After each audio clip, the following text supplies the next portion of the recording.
বিসমিল্লাহির রহমানির রহিম।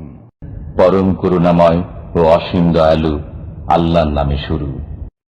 আউযু বিল্লাহি মিনাশ শাইতানির রাজীম। বিসমিল্লাহির রহমানির রহিম। ওয়াইলুল লিল মুতাফফিফিন الذين إذا اكتالوا على الناس يستوفون وإذا كالوهم أو وزنوهم يخسرون ألا يظن أولئك أنهم مبعوثون ليوم عظيم يوم يقوم الناس لرب العالمين كلا إن كتاب الفجار لفي سجين وما أدراك ما سجين كتاب مرقوم ويل يومئذ للمكذبين الذين يكذبون بيوم الدين وما يكذب به إلا كل معتد أثيم إذا تتلى عليه آياتنا قال أساطير الأولين كلا بل ران على قلوبهم ما كانوا يكسبون كلا إنهم عن ربهم يومئذ لمحجوبون ثم إنهم لصالوا الجحيم ثم يقال هذا الذي كنتم به تكذبون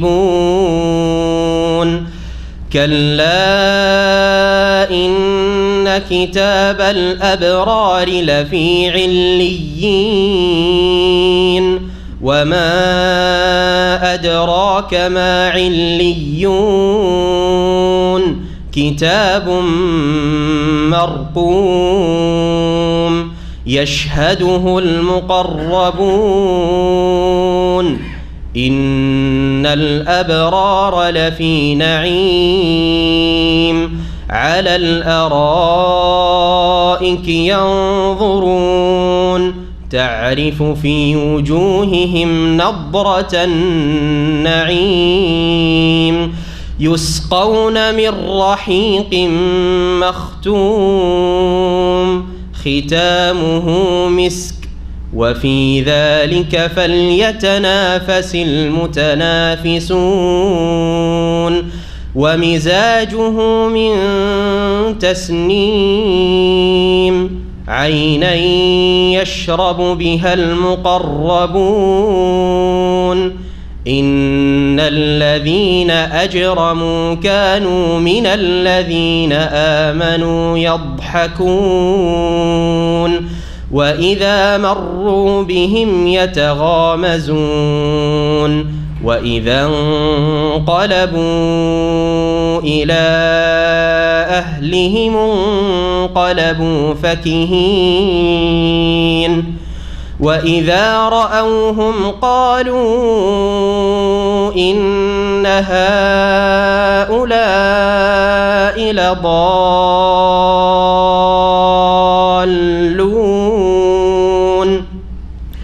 وما أرسلوا عليهم حافظين فاليوم الذين آمنوا من الكفار يضحكون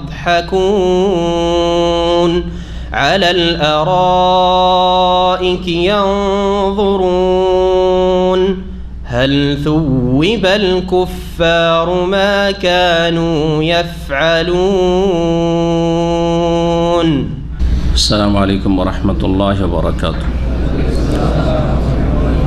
إن الحمد لله نحمده ونستعينه ونستغفره ونعوذ بالله من شرور أنفسنا ومن سيئات أعمالنا من يهده الله فلا مضل له ومن يضلل فلا هادي له وأشهد أن لا إله إلا الله وحده لا شريك له وأشهد أن محمدا عبده ورسوله صلى الله تعالى عليه وعلى آله وصحبه وسلم تسليما كثيرا أما بعد فأعوذ بالله من الشيطان الرجيم بسم الله الرحمن الرحيم ويل للمطففين الذين إذا اكتالوا على الناس يستوفون وإذا كالوهم أو وزنوهم يخسرون ألا يظن أولئك أنهم مبعوثون ليوم عظيم يوم يقوم الناس لرب العالمين মহান আল্লাহর সমস্ত প্রশংসা যে আল্লাহ রাব্বুল আলামিন সবচেয়ে বেশি সুবিচারকারী ইনসাফ প্রতিষ্ঠাকারী এবং তিনি এই সুবিচার ইনসাফ প্রতিষ্ঠার নির্দেশ দান করেছেন ইন্নাল্লাহ ইয়ামুরু বিল আদলি এবং সদ্ব্যবহারের নির্দেশ দান করেছেন ওয়াল ইহসান ওয়া ইতাই যিল কুরবা ওয়া ইয়ানহা আনিল ফাহশাই ওয়াল মুনকারি ওয়াল বাগি। এই আয়াতটি যা জুমার খুতবাতে আপনারা শেষ দিকে শোনেন অত্যন্ত গুরুত্বপূর্ণ মানুষের হকের ক্ষেত্রে, মানুষের অধিকার প্রাপ্যের ক্ষেত্রে। আল্লাহ রাব্বুল আলামিন যেমন নির্দেশ দান করেছেন যে অন্যদের হক ঠিকভাবে আদায় করবে, তেমন তুমি নিজেরও হক ন্যায্য ঠিকভাবে নেবে, কম বেশি করবে না। নেওয়ার ক্ষেত্রে তোমার অধিকার আদায়ের ক্ষেত্রে বেশি করে আদায় করবে, আর কাউকে হক দেওয়ার ক্ষেত্রে, অধিকার দেওয়ার ক্ষেত্রে ঠকবাজি করবে, এটা আল্লাহ রাব্বুল হারাম করেছেন। সালাত এবং সালাম নাজিল হোক নবী মুহাম্মদুর রাসূলুল্লাহ সাল্লাল্লাহু আলাইহি সাল্লামের উপর, যিনি বলেছেন ওয়াইহাকা ফামান ইয়াদিল ইল্লা মাআদিল, সর্বনাশ তোমার হোক যে খারেজিদের পিতা, চরমপন্থীদের পিতা রাসূলুল্লাহ সাল্লাল্লাহু আলাইহি সাল্লামের জামানায় আপত্তি তুলেছিল রাসূলুল্লাহ সাল্লাল্লাহু আলাইহি সাল্লামের সুবিচারের ওপর। যুলখওয়াইসার আল ইয়ামানি বলেছিলেন তোমার দুর্ভোগ সর্বনাশ হোক, তুমি কত হতভাগা, কে ইনসাফ করতে পারবে ইল্লা মাআদিল, যদি আমি ইনসাফ না করতে পারি। আমাদের তাফসীর আম্মা পাড়ার চলছে ধারাবাহিক। আজকে জিলকাদা মাসের 28 তারিখ 1439 হিজরি। আমাদের তাফসীর হবে সূরাতুল মুতাফফিফিনের। সূরার নাম হচ্ছে সূরা আল মুতাফফিফিন, বা তাফসীরকাররা একে সূরাতুত তাতফিফও বলেন। মুতাফফিফিন থেকে মাসদার হচ্ছে তাতফিফ। মুতাফফিফিন ইসিম ফাইল বহু বচন। এই সূরা কোথায় নাজেল হয়েছে? রাসূলুল্লাহ সাল্লাল্লাহু আলাইহি ওয়াসাল্লামের মক্কি জীবনে না মাদানী জীবনে? এই নিয়ে তাফসীরকারদের দুটি মত রয়েছে। একদল তাফসীরকাররা এই সূরাটিকে মক্কি বলেছেন, যেমন কিছু কিছু তাফসীর বা অনুবাদে আপনারা দেখবেন লেখা আছে মক্কি। যাদের কাছে কোরআন আছে দেখেন কি লেখা আছে, কি লেখা আছে মক্কি। আরবিটাতে যে আরবি দেখেন।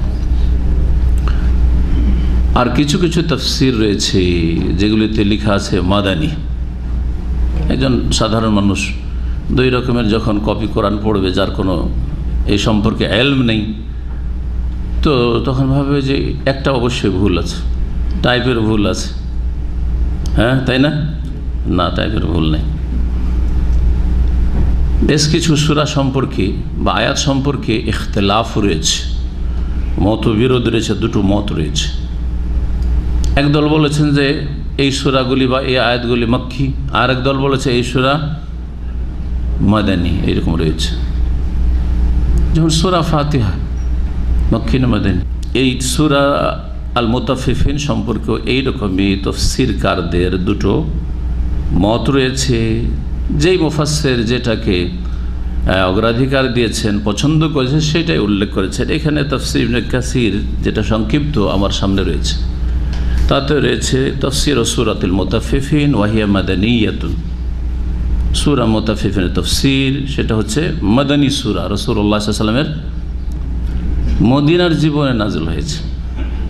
কারণ এতে রয়েছে দাঁড়ি পাল্লার ওজনে কম বা বেশি দেওয়া, কম দেওয়া ইত্যাদি এই বিষয়টি রয়েছে। আর এই সূরার শানে নজুলটাও ঠিক মদিনার অবস্থা বর্ণনা করে। তাহলে বোঝা যাচ্ছে যে এই সূরা মদিনার জীবনে নাজিল হয়েছে।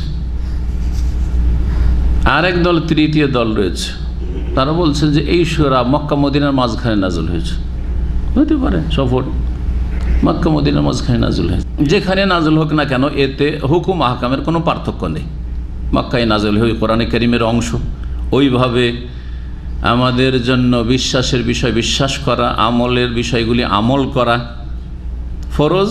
যেভাবে মদিনায় নাজিল হইলে, মদিনায় নাজিল হোক অথবা বা মক্কি জীবনে হিজরতের আগে নাজিল হোক আর পরে নাজিল হোক, কোরআনে কারীম। সুতরাং কোরআনে কারীম আমাদের জীবনের জন্য আসমানি সিলেবাস।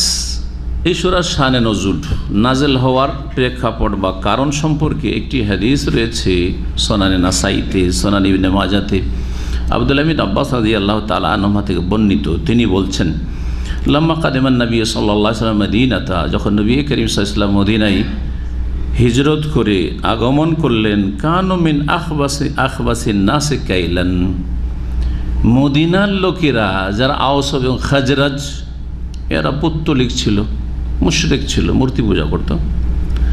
আর ইয়াহুদিরা ব্যবসায়ী ছিল অধিকাংশ, ইয়াহুদিরা ছিল, ইয়াহুদি তিনটি গোত্র তাদের ছিল। এই 5টা গোত্র টোটাল ছিল মদিনার সমাজটা ছিল 5টা গোত্র নিয়ে গঠিত। 3টি ইহুদিদের বংশ আর 2টো ছিল মুশরিকদের বংশ, আওস এবং খাজরাজ। মুশরিক আওস এবং খাজরাজ যারা ছিল তারা অধিকাংশই মুসলিম হয়ে গেল, অল্প কিছু মুনাফিক হয়ে মরা ছাড়া। আর ইহুদিরা অল্প কয়েকজন ইসলাম হয়তো গ্রহণ করেছে, বাকিগুলি সব কুফরি করলো আল্লাহর সাথে, রাসূলুল্লাহ সাল্লাল্লাহু আলাইহি ওয়াসাল্লামের সাথে, আল্লাহর কিতাবের সাথে। সুতরাং তাদেরকে বিভিন্ন অবস্থায় তাদের গাদ্দারি, বিশ্বাসঘাতকতার কারণে মদিনা থেকে নির্বাসিত করা হয়েছিল বা বিভিন্ন রকমভাবে তাদেরকে সেখান থেকে উৎখাত করা হয়েছিল। তো এসে দেখলেন যে মদিনার ব্যবসায়ী লোকেরা বা সেখানকার আম জনগণ মিন আখবাসিন নাসি কাইলান, মাপের ক্ষেত্রে, নেওয়া দেওয়ার ক্ষেত্রে, ওজন বা মাপের ক্ষেত্রে, কাইল বলা হয় কোনো পাত্রে কাঠাতে ওজন করা। আড়ি ধামা বুঝেন তো, মুরব্বীরা একটু তো বুঝবে। জি, যদি কোনো পাত্রে ওজন করা হয় তো এটাকে কাইল বলা হয়। আর ওজন বলা হয় যদি তারাজু দাড়ি পাল্লাতে ওজন করেন তাহলে। কিন্তু আজকালকার ভাষায় সবগুলিকে আমরা ওজন, তাই না? অথচ সবগুলি ওজন। তারা খুব নিকৃষ্ট পর্যায়ে পৌঁছেছিল মাফ করে দেওয়া নেওয়ার ক্ষেত্রে। নিকৃষ্ট পর্যায়ের লোক ছিল, দাঁড়ি মারা বদ স্বভাব দেওয়ার সময়, আর নেওয়ার সময় বেশি করে ঝুঁকিয়ে নেওয়া, বেশি করে নেওয়া স্বভাব। জি, এই স্বভাবটা কিয়ামত পর্যন্ত থাকবে। সুবহানাল্লাহ। ছোটকালে হাট বাজারে যেতাম, দেখেছি চাউলকে ভিজিয়ে নিয়ে আসতো চাউল বিক্রেতা। এখন জানি না, দীর্ঘদিন ও চাউলের মার্কেট যায়ও না, বুঝি না। আর আরব দেশে 25-30 বছর, সুতরাং সেখানকার বাজার সম্পর্কে কিন্তু চরিত্র বদলেনি মানুষের। চাউলকে এমন করে ভিজিয়ে নিয়ে আসতো, একেবারে ভিজালে তো ওজন বাড়বে একটা, ভিজাইতে। আর তারপরে দাঁড়িয়ে এমন করে মারতো যে 5 কিলো চাউল, আল্লাহ 5 কিলো চাউল কিনে নিয়ে আসার পরে ওজন করতো, তো দেখা যেত 4 কিলো হয়েছে। 1 কিলো মারতো, কমপক্ষে আধ কিলো। জি, এইরকম। পাট আমাদের এলাকায় খুব পাট হয়, পাটের যে গাঁটগুলো বাঁধে, কি বলেন আপনার ওগুলোকে? আটি। তো এই পাটের গাঁটগুলো যে বাঁধতো, সেগুলোতে ইট ঢুকিয়ে রাখতো। আউজবের ইট পাথর ঢুকিয়ে রাখতো, ভিজাই তো সারা রাত ধরে পাটকে ভিজা রাখছে। সকালে আসবে রে আড়তদার আসবে, ওরা যারা হোলসেল কেনে ওরা আসবে, ভেজা সব ভিজাচ্ছে। আউজবিল্লাহ, গৃহস্থদেরকে। এটা গ্রামের কথা বলছি, কৃষকদের আম চরিত্রের কথা বলছি। ইল্লা মান রাহিমাল্লাহ, শতকরা একজনও নাই হয়তো ভালো মানুষ। কি করে আল্লাহর আযাব থেকে মুক্তি পাবে? এই ক্ষেত্রে নবী করিম সাল্লাল্লাহু আলাইহি ওয়াসাল্লাম, একটি হাদিস ইবনে মাজায় রয়েছে যে আল্লাহর আযাব আসার 5টি মূল কারণ দুনিয়াবী আযাব, পার্থিব শাস্তি। তার একটি অপরাধ হচ্ছে দাড়ি মারা, কম দেওয়া বেশি নেওয়া। এর কারণে যে আযাবটি আসে, দুটো আযাবের কথা হাদিসে উল্লেখ করা হয়েছে। একটা হচ্ছে দুর্ভিক্ষ, অনাবৃষ্টি, খাদ্যের ঘাটতি, না খেয়ে মরছে মানুষ, এই এক আযাব। দাঁড়িয়ে মেরেছে বেশি খাওয়ার জন্য, আল্লাহ এমন আযাব চাপিয়েছে যে তো খেতেই দেবো না, দুর্ভিক্ষ দিয়ে মারব, শুকিয়ে মারব তোর আগে। দ্বিতীয় আযাব হচ্ছে জালেম শাসককে চাপিয়ে দেওয়া, জালেম শাসক দিয়ে তাদেরকে দমন করা। জি, এই আযাবগুলি দেখতে পাচ্ছেন আজকে চোখে। মানুষ যতক্ষণ পর্যন্ত ফিরে না আসবে এই পাপ থেকে, আর এইরকমই যত পাপ রয়েছে আল্লাহর বহুমুখী আযাব আসতেই থাকবে। কিন্তু দুনিয়ার সামান্য আযাব, যে আযাবে অস্থির হয়ে যাচ্ছে মানুষ, মওতের পরের আযাব তো আছে, বিচার দিবসের আযাব তো আছে, যেদিন সবাইকে উঠানো হবে, জাহান্নামের আযাব তো আছে প্রতীক্ষায়। ইন্না রাব্বাকা লাবিল মিরসাদ, রব প্রস্তুত হয়ে রয়েছেন ধরার জন্য আসামিদেরকে, অপরাধীদেরকে। তো বলছেন যে খুব মানে নিকৃষ্ট তাদের আচরণ ছিল মদিনার লোকদের, যারা দাড়ি মারতে খুব পটু ছিল, পারদর্শী ছিল। আরে চোখের সামনে দাড়ি মারছে বুঝতে পারেন, এমন করে ঝুঁকিয়ে দিত, আপনি দেখছেন যে ঠিক দিল হয়তো, এমনভাবে ঝুঁকিয়ে দিচ্ছে যে বেশি ঝুঁকে মনে হলে আপনাকে বেশি দিল, অথচ গিয়ে ওজন করেন কম। আবার ওই যে দাড়ি পাল্লা যে থাকতো, ওটা তো কম বেশি করা থাকতো, যে দিকটাতে ওর রাখবে ধরেন খাদ্য, সেই দিকটা বেশি ভারী করা আছে, এমনিতে আগে থেকে ভারী হয়ে আছে। ও তো আপনাকে দেখাচ্ছে না যে দেখো বরাবরে আছে, আর তারপরে মাপছি, আগে থেকে ঝুঁকে আছে। মারার মেলা তরিকা তাদের কাছে, এই বদ প্রকৃতির লোকদের কাছে আছে। আল্লাহ রাব্বুল বলছেন এই আয়াতে, বলছেন আব্দুল্লাহ বিন আব্বাস রাদিয়াল্লাহু তাআলা আনহুমা, যে এই সময়ে ফাআনজালাল্লাহু তাআলা, মহান আল্লাহ এই সূরা মুতাফফিফিন নাযিল করে, ওয়াইলুল লিল মুতাফফিফিন আল্লাযীনা ইযা ইকতালু আলান নাসি ইস্তাওফুন। মুতাফফিফিন হচ্ছে এই লোকেরা যাদের স্বভাব হচ্ছে এইরকম।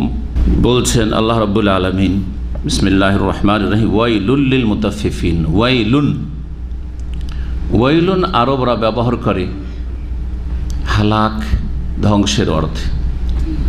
সেটাকে ধ্বংস বলেন, দুর্ভোগ বলেন, সর্বনাশ বলেন, বাংলায় সবগুলি অর্থ বহন করে ওয়াইলুন। জি, ওয়াইল শব্দটি কোরআনে কারিমে অনেক আয়াতে এসছে, আর বেশ কিছু সূরার শুরুতে এসছে। যেমন এখানে ওয়াইলুল লিল মুতাফফিফিন, সূরায়ে হামাযা থেকে রয়েছে ওয়াইলুল লিকুল্লি হামাযাতিল লুমাযা। জি, অনেক আয়াত ওয়াইলুন ইয়াওমাইযিল মুকাজ্জিবিন, সূরাতুল কিয়ামা, ওয়াইলুন ইয়াওমাইযিল মুকাজ্জিবিন, তারপরে ফাওয়াইলুল লিল মুসাল্লিন। জি, ওয়াইল বলছেন যে ওয়াইল মানে হচ্ছে কি হালাক বা ধ্বংস হওয়া, সর্বনাশ, দুর্ভোগ। মুতাফফিফিন, মুতাফফিফের বহু বচন, মুতাফফিফ এক বচন, তাতফিফের মাসদার। তাতফিফ মানে হচ্ছে কম দেওয়া বেশি নেওয়া, দুটোকে সামিল। দাঁড়ি মারা এক কথা, নেওয়ার ক্ষেত্রে নিজের হকটাকে, নিজের অধিকারটাকে পূর্ণ মাত্রায় নেওয়া একবারে, আর দেওয়ার সময় কম করে দেওয়া। এটা যেমন দাড়ি পাল্লার ক্ষেত্রে, ওজন করার ক্ষেত্রে, তেমন কি করার ক্ষেত্রে, মেপে দেওয়ার ক্ষেত্রে। আজকাল এছাড়াও দাড়ি পাল্লাও না, মাপাও না, ধরেন আর কিছুকে সামিল করেন, জমি মাপা, তো ফিতে দিয়ে মাপছেন বা চেন দিয়ে মাপছেন, তাই না? জমি মাপার ক্ষেত্রে আইল চাপাচাপি করা। জি, বিদেশে থাকলে আপনার জমি চাপবেই পাশের লোক, ও যদি দেশে থাকে একটু করে চাপতেই থাকবে, চাপতেই থাকে একটু করে। জি হ্যাঁ, এই আয়াতের অন্তর্ভুক্ত এরাও, যারা জমি চেপে খায়। নিজের বাড়িটা করবে আপনার দিয়ে একেবারে আইল সাটিয়ে, সীমানা সাটিয়ে। আর আপনি করতে যান, যদি আপনি কমজোর হন, বলছে না হাওয়া বাতাসের জন্য তোমাকে এখানে সরকারি আইন আছে, এত হাত ছাড়তে হবে। জি বলবে, গায়ের জোর দেখে ও আপনার একটু জায়গা ছাড়বে না, কিন্তু আপনাকে ছাড়াবে। দেখা, চোখের দেখা কথা বলছি এগুলো। জি, এরকম জালেম আমাদের দেশে ঢালাহারে রয়েছে, একজন দুজন না। গোটা জমিকে বেইমানি করে গিলে খেয়ে নিচ্ছে। শহরের বেইমানগুলো তো আছেই। জি হ্যাঁ, জমি কিনে বেচারা বিদেশে আছে, ও ভাবছে যে আমার তো আছে বাড়ি, বড় আশা করে বসে আছে, এখান থেকে গিয়ে একটা বাড়ি করবো, ও জায়গায় নিয়ে গেছে, এক জমি 4বার 5বার বিক্রি করছে। জি, এই রিফিউজিরা ভারতে যখন পালিয়ে আসে, হিন্দু রিফিউজিরা বাংলাদেশ থেকে, তখন 4-5 জন মুসলমানের কাছে বিক্রি করে আসে এরা বাংলাদেশে। জি, বহু খবরই সব রয়েছে, এর কাছে বিক্রি করছে, এর কাছে বিক্রি করছে, 4-5 জনের কাছে পয়সা নিয়ে উধাও। কী করে ধরবেন না? সাবধান, সতর্ক, সাবধান সমস্ত ক্ষেত্রে। এই দাড়ি মারা তাতফিফ শুধু ওজনে আর মাপে, শুধু পাত্রের কাঠা মাপে না, জীবনের সার্বিক ক্ষেত্রে।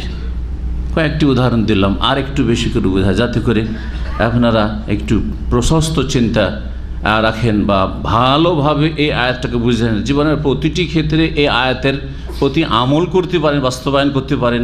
এই আয়াতে যে ধ্বংসের কথা রয়েছে, দুর্ভোগ রয়েছে, সেই ধ্বংস বা সর্বনাশ যেন আপনার জীবনে না নেমে আসে, আপনার পরিবারে না নেমে আসে। যে কোনো অধিকারের ক্ষেত্রে, যেমন আপনারা প্রবাসে চাকরি করছেন কারো, তাই না? চাকরি করছেন, মালিকের ওপর আপনার কিছু হক রয়েছে, আছে না নেই? যেই যে শর্তগুলি করেছেন, এত টাকা বেতন, বছরে এতদিন ছুটি, যাতায়াত টিকিট বছরে না 2 বছরে, ঠিক না? আছে না নেই? সার্ভিস বেনিফিট কত কি ইত্যাদি, সুযোগ সুবিধা কত কি, যদি ফ্যামিলি স্ট্যাটাস আছে না নেই, যদি থাকে তো বাসা ভাড়া কত। এইভাবে আপনি বুঝেন, যেই চুক্তিগুলো আপনার সাথে করেছে সেই ক্ষেত্রে যদি মালিক ঘাটতি করে তাহলে মোতাফিফ, আর তার জন্য ধ্বংস রয়েছে, সর্বনাশ রয়েছে। এটা শুনতে তো মজাই লাগলো, কারণ আপনার ফেভারে এই তফসির, ঠিক না? আপনার পক্ষেই তফসির। আমার টিকিট দেওয়ার কথা আছে, 1 বছরে 2 বছরে টিকিট দিচ্ছে না, খুব খুশি, আমার কফিল জালেম মোতাফিফ, ঠিক না? এতদিন ছুটি দেওয়ার কথা, এত কম ছুটি দিচ্ছে। এর বিপরীতটা বুঝে আপনার জীবনের সংশোধন হোক। আপনার সাথে কফিল চুক্তি করেছে যে আপনি 8 ঘন্টা ডিউটি করবেন, ঠিক না? এই 8 ঘন্টা কার? কফিলের। এর বিনিময়ে বেতন এত, ঠিক কিনা? এই 8 ঘন্টা আপনার না, এটা আপনার মালিকের। 8 ঘন্টা আপনি দৈহিকভাবে, শারীরিকভাবে তো আপনি ডিউটিতে আছেন, ডিউটির জায়গায় আছেন, কিন্তু মানসিক দিক থেকে আর স্বাস্থ্যগত দিক থেকে ওখানে না। সারা রাত জেগে আজকাল ফেসবুক ইন্টারনেট নিয়ে পড়ে আছে, রাত 1টা 2টা 3টায় ঘুমায়, আর সকালে উঠে দৌড় দিতে দিতে ডিউটিতে যায়, যাওয়ার পরে ঝিমাইতে থাকে, ঘুমাইবার সুযোগ পেলে ঘুমিয়ে যায়, আর না হলে আইলসামি করে। জি, এই করে কোনো রকম করে টাইম পাস, 8 ঘন্টা ডিউটি পাস করে দিয়ে চলে আসে। ওয়াইলুল লিল মুতাফফিফিন, কথা ঠিক কিনা বলেন? চিন্তা করেন আপনি, দুর্ভোগ, ধ্বংস এইসব ঠকদের জন্য, যারা ডিউটিতে ঠকামি করে, ঠকবাজেরা। এইরকমই প্রত্যেকটি ক্ষেত্রে। এখন পারিবারিক ক্ষেত্রে আসি। পারিবারিক ক্ষেত্রে এক পক্ষ হচ্ছে স্বামী, আর এক পক্ষ হচ্ছে স্ত্রী। ওয়ালাহুন্না মিসলুল্লাযী আলাইহিন্না বিল মারুফ। আল্লাহ বলছেন যে যেমন ওয়ালাহুন্না স্বামীর হক রয়েছে, তেমনি ওয়ালাহুন্না স্ত্রীর হক রয়েছে, আছে না নেই? ঠিক। অধিকাংশ স্বামীরা, কারণ মহিলা পেরে ওঠে না, কমজোর বেচারি, অধিকাংশ স্বামীরা স্ত্রীর কাছ থেকে নিজের অধিকারটা, নিজের হকটা পূর্ণ মাত্রায় নিতে চায়। খেদমত, পাকশাক আর বাড়ির দেখাশোনা, এছাড়াও বাড়ির বাইরে হয়তো অনেক কাজ, এই সেই দায়িত্ব, ঠিক না? চাকরি যদি করে, চাকরি করার টাকা তো আমার ভাগ বসিয়ে দেওয়া স্ত্রীর টাকাতে, হারাম। তার টাকা আপনার কিসের অধিকার আছে আপনার তার টাকার উপর? তারপরে তাকে আপনিও চাকরি, সেও চাকরি করে, ও পাক করে, আপনি লম্বা হয়ে শুয়ে আরাম করবেন, আর তারপরে তখন যখন খাবার রেডি হলো তখন আপনাকে ডেকে খাওয়াইতে হবে। ভালো কথা, আপনার খেদমত এগুলো করতে হবে, আপনার যেসব হক রয়েছে, ন্যায্য হক আপনি আপনার পাওনা পাবেন আপনি স্ত্রীর কাছ থেকে। আপনি অসুস্থ হলে আপনার পরিচর্যা করতে হবে, আপনার সেবা করতে হবে, হক আপনার। এতগুলি কাজ করে সংসারে, এত ছেলে মেয়ে আপনার প্রতিপালন করে, দেখাশোনা করে, সব কিছুই আপনার বাপ মাকে পর্যন্ত দেখাশোনা করে, অনেকের ভাই বোনদেরকে দেখাশোনা করে, কিন্তু আপনার স্ত্রী অসুস্থ হলে খোঁজ খবরই রাখেন না। আমি তো খেলাম মাছ আর গোস্ত, আমার স্ত্রীর জন্য একটা পিস থাকলো কিনা খোঁজই নিলাম না। জি, স্ত্রী অসুস্থ যদি বলে তারপরে গড়িমসি করে অনেক পরে হয়তো চিকিৎসা নেবেন, না হলে নেবেন না, অবহেলা। গায়ে একটু হাত দিয়েও দেখবেন না, দূর থেকেই।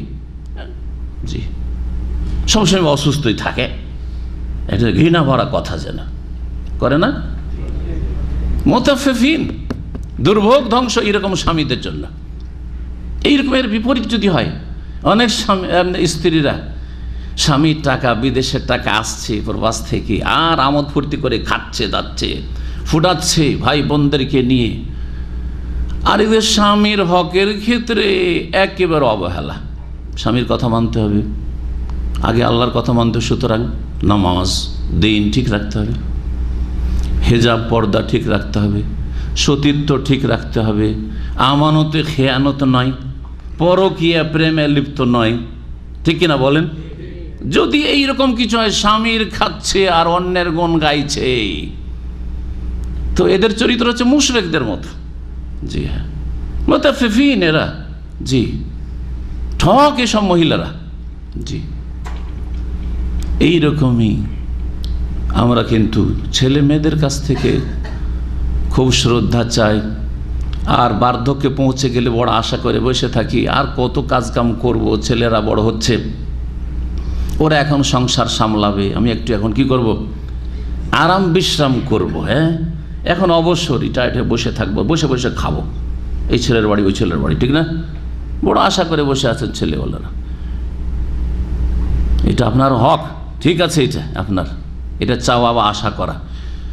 কিন্তু আপনার যে দায়িত্ব ছিল, আপনার কাছে যে ছেলেদের পাওনা ছিল, মেয়েদের পাওনা ছিল, সেই পাওনাটা আদায় করেছেন কিনা? তাদের ইসলামী তরবিয়ত করা, ইসলামের শিক্ষা দেওয়া, তাদেরকে নামাজি বানানো, তাদেরকে আল্লাহ ভীরু বানানো, তাদেরকে দ্বীনের জ্ঞান দেওয়া, তাদেরকে কোরআনের শিক্ষা দেওয়া, তাদের আল্লাহর সাথে রাসূলের সাথে সম্পর্ক মজবুত করার চেষ্টা করা, তাদেরকে আদব কায়দা শিখানো, তাদেরকে মানুষের মতো মানুষ করার চেষ্টা করা, এসব দায়িত্ব ছিল না? ওই ক্ষেত্রে যদি অবহেলা করেন, তাহলে বাপ মা হচ্ছেন মুতাফফিফিন। মুতাফফিফিন রাজা আর প্রজা, শাসক এবং জনগণ একের অন্যের উপর হক আছে না নেই? আজকাল সবাই নিজে হকটা পূর্ণ মাত্রায় চায়, জনগণ চায়, এই চাই সেই চাই, এই হচ্ছে আমাদের দাবি দেওয়া। আর শাসক গোষ্ঠী সম্পর্কে এত শত্রুতা, এত বিদ্বেষ, যে কোথাও যদি বাইরে পেয়ে যায়, একে যদি সিকিউরিটি ছাড়া কোথাও ঘুরতে পেয়ে যায়, তো বেঁচে ফিরতে দেবে না। চরমপন্থী, হ্যাঁ, রক্তের পিপাসু, দেখতেই পারে না শাসক গোষ্ঠীকে। ঠিক আছে, তাদের পাপের কারণে। তো আপনাদের জীবনে ওর চাইতে কম পাপ নেই, আপনার জীবনে ওর চাইতে কম পাপ নেই। শেখ সালেহুল ফৌজান হাফিজাহুল্লাহ তাআলা, তার কাছে অভিযোগ করা হয় জালেম শাসকদের সম্পর্কে, আর বলা হয় যে আমরা কি উমারের মতো, ওসমানের মতো, আলীর মতো, হ্যাঁ, ওই যুগের মতো কি শাসক পাবো না? বোঝা গেছে কিনা? আমাদের ওপরে এরকম জালেম শাসক কেন? আমরা কি ভালো শাসক পাবো না এরকম? তখন তিনি খুব চমৎকার একটি উত্তর দিয়েছিলেন, যখন তোমরা সেই যুগের জনগণের মতো হয়ে যাবে, সাহাবাই কেরাম সেই যুগে ছিলেন, সেই যুগের জনগণ তাবেঈন ছিলেন, ওই রকম ইমান আমল চরিত্র আখলাকে যখন হয়ে যাবে, তখন ওই রকম শাসক এমনিতে আল্লাহর পক্ষ থেকে নিয়ামত হিসাবে পেয়ে যাবে। জি হ্যাঁ, এর জন্য মরিয়া হয়ে রাস্তাঘাটে নামতে হবে না, কিচ্ছু হবে না, এইসব নেমে কিচ্ছু হবে না।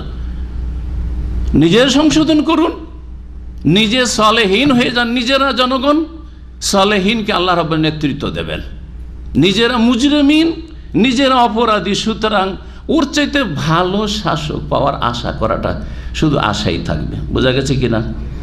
তাহলে শাসকের হক আছে, তাদের বৈধ ক্ষেত্রে আনুগত্য করতে হবে, তাদের হিতাকাঙ্ক্ষী হইতে হবে, তাদের শত্রু না বিদ্বেষী নাই, তাদের হেদায়েতের জন্য দোয়া করতে হবে। তাদের মধ্যে ত্রুটি আছে, অন্যায় আছে, আমাদের মধ্যে ত্রুটি অন্যায় আছে, আমার মধ্যে না থাকলে আমার আর ভাইদের মধ্যে আছে, আমার গ্রামবাসীর মধ্যে আছে, এলাকাবাসী দেশবাসী পাপিষ্ঠ অধিকাংশ হয়ে গেছে, বেদিন বেনামাজি হয়ে গেছে, কবর মাজারে ধর্ণা দিচ্ছে, শিরিক করছে, কুফরি করছে, বিদআত করছে।